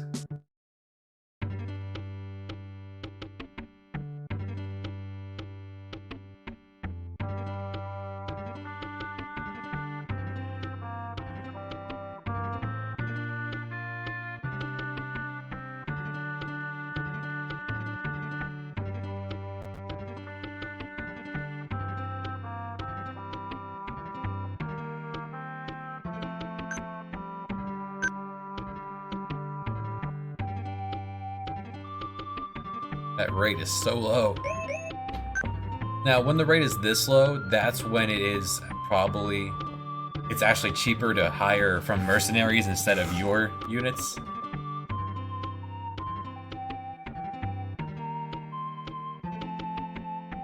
Well, this is why I bought it. There's money here to be had.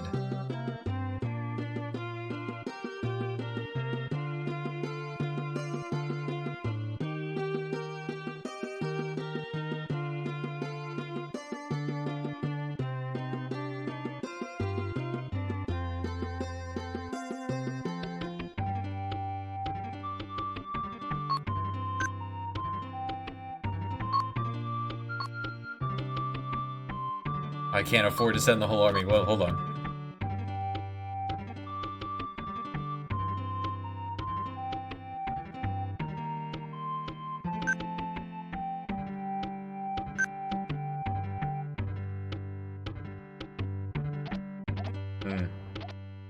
Jimbe.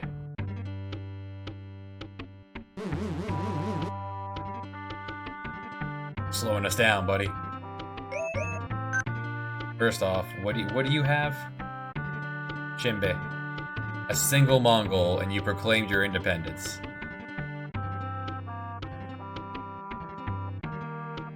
Anyone down here have soldiers?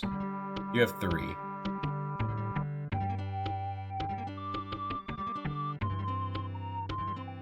As does 4.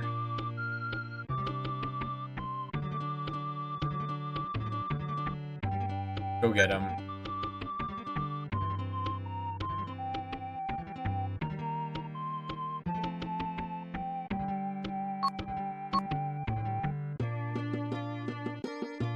Alright.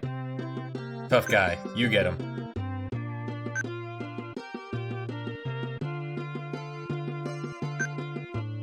Send wave after wave of light infantry.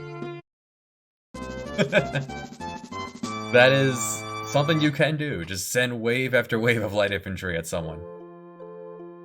Or good. Kekuchi.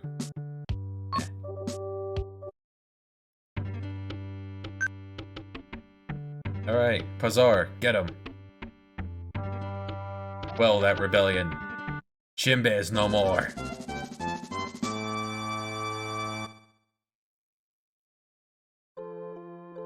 Chimby, come on back. The Chimby clan. Chimby. The land is safe with you.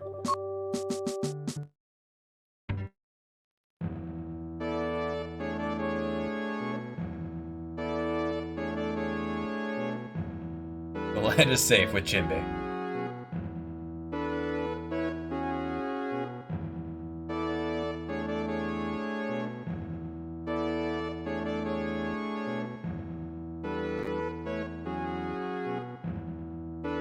In the spring of 1206, the warring tribes of the Mongolian steppes were united by Temujin of the Mongols. At the Kurultai, the Great Conference, Temujin was awarded the new title, Genghis Khan.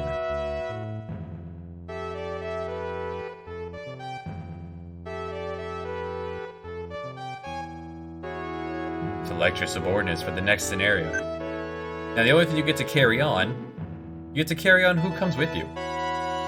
Who will be the advisor?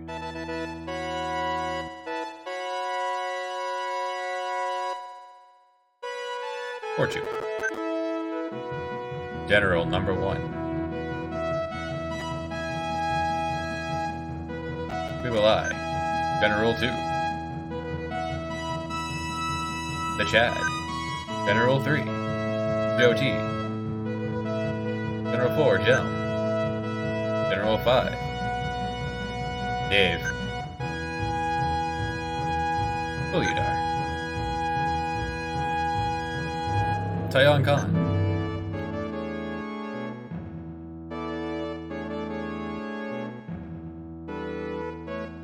Cassian, you did good work. What's good? In the spring of 1207, Genghis Khan led the newly united Mongolian hordes on a glorious conquest, campaign of world conquest. So this unlocks the final scenario. And here we are. Pirate Khan. Zhang Zong wants to ally.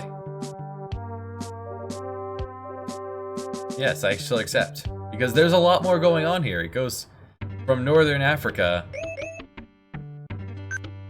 Looking from Northern Africa and England all the way over to Japan and Southeast Asia. Mongolia is now just a singular entity.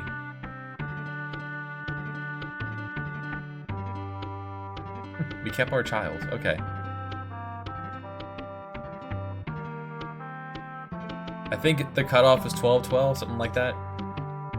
So what we're going to note is that the merchants, Uyghur is based just down and left. The Chinese are based in China. The Venetian are based out of Venice in Italy, and the Islamics are based out of the Middle East. Merchants may not always be the easiest things to come by.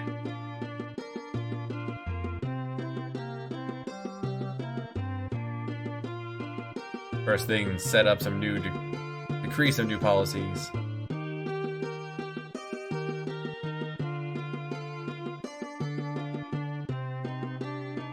This was working for us before. Now, since we're no longer in a rush,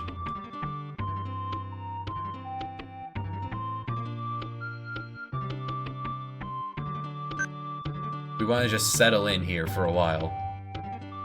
Get our head on straight.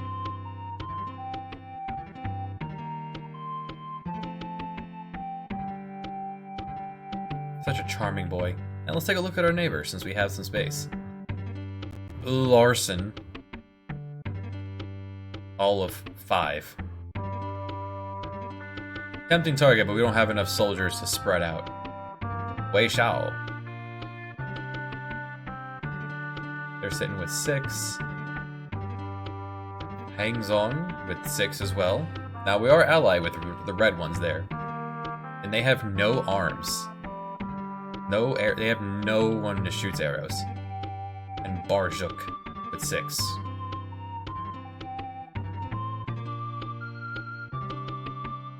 So what we'd want to do would be to ally with one of these two and destroy the other. Preferably ally with 6 and destroy 7 so we have access to the market. We can begin to use up the marketplace. Oh, these transfer over? I never knew that. Well, we have some furs to sell. I guess I should not have sold all that other stuff then. Yeah, I should have kept it and stocked up everything, actually, since we had tons and tons of cash. Better we didn't game the system.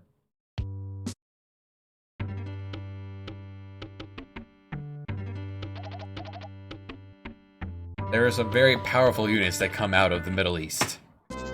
They will use those to barrel through a lot of their enemies. Submit. No. I guess you don't want to be friends then.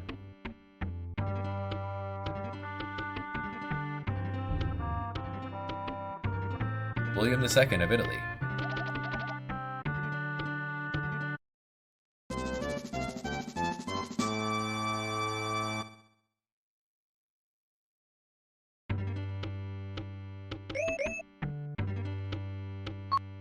We're going to go ahead and lock in those policies. And then this will be the end of the session. Next time, World Conquest. We are isolated from typhoons here in Mongolia. So what we're going to do is going to drop a save. Let's take a look at some of the nations we have around here.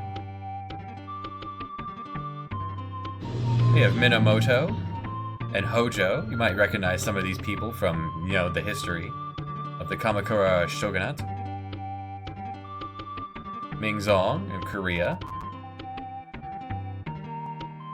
You guys, Zhaozong of the Nansong. I'd imagine China was larger at this time frame, but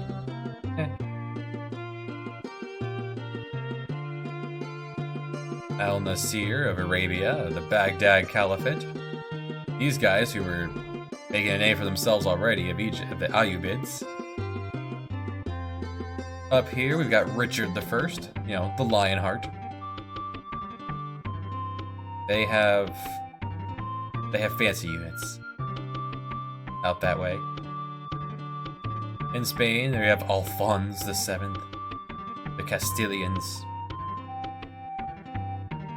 Philip II of France, you know, Philip, you know, Phil. They have some nice, powerful hats out there. Marvin of Italy. Frederick I of the Holy Roman Empire. Not the Roman Empire, the Holy Roman Empire. Just Fred. Kazimierz of Poland. Just Poland. Doing Polish things. Bela of the Hungary. Starving. Nalpatia of the Pagan Empire. And Prithviraja, Hindustan of the Indian Empire. They have a unit here. Let's look at that unit before we go, because it's an elephant. It has excellent defense against being charged, and it's It has really... you can fire arrows from the top of it. It's not really good at that. It's a melee unit. It's a melee unit that can take a charge. It's a gimmicky... It's very gimmicky. It's adorable. That's what it is. Now, if you're looking for units that can charge, though, what Richard had over there, what knights are all about. There are some good units here that we'll see cycle around. Next time.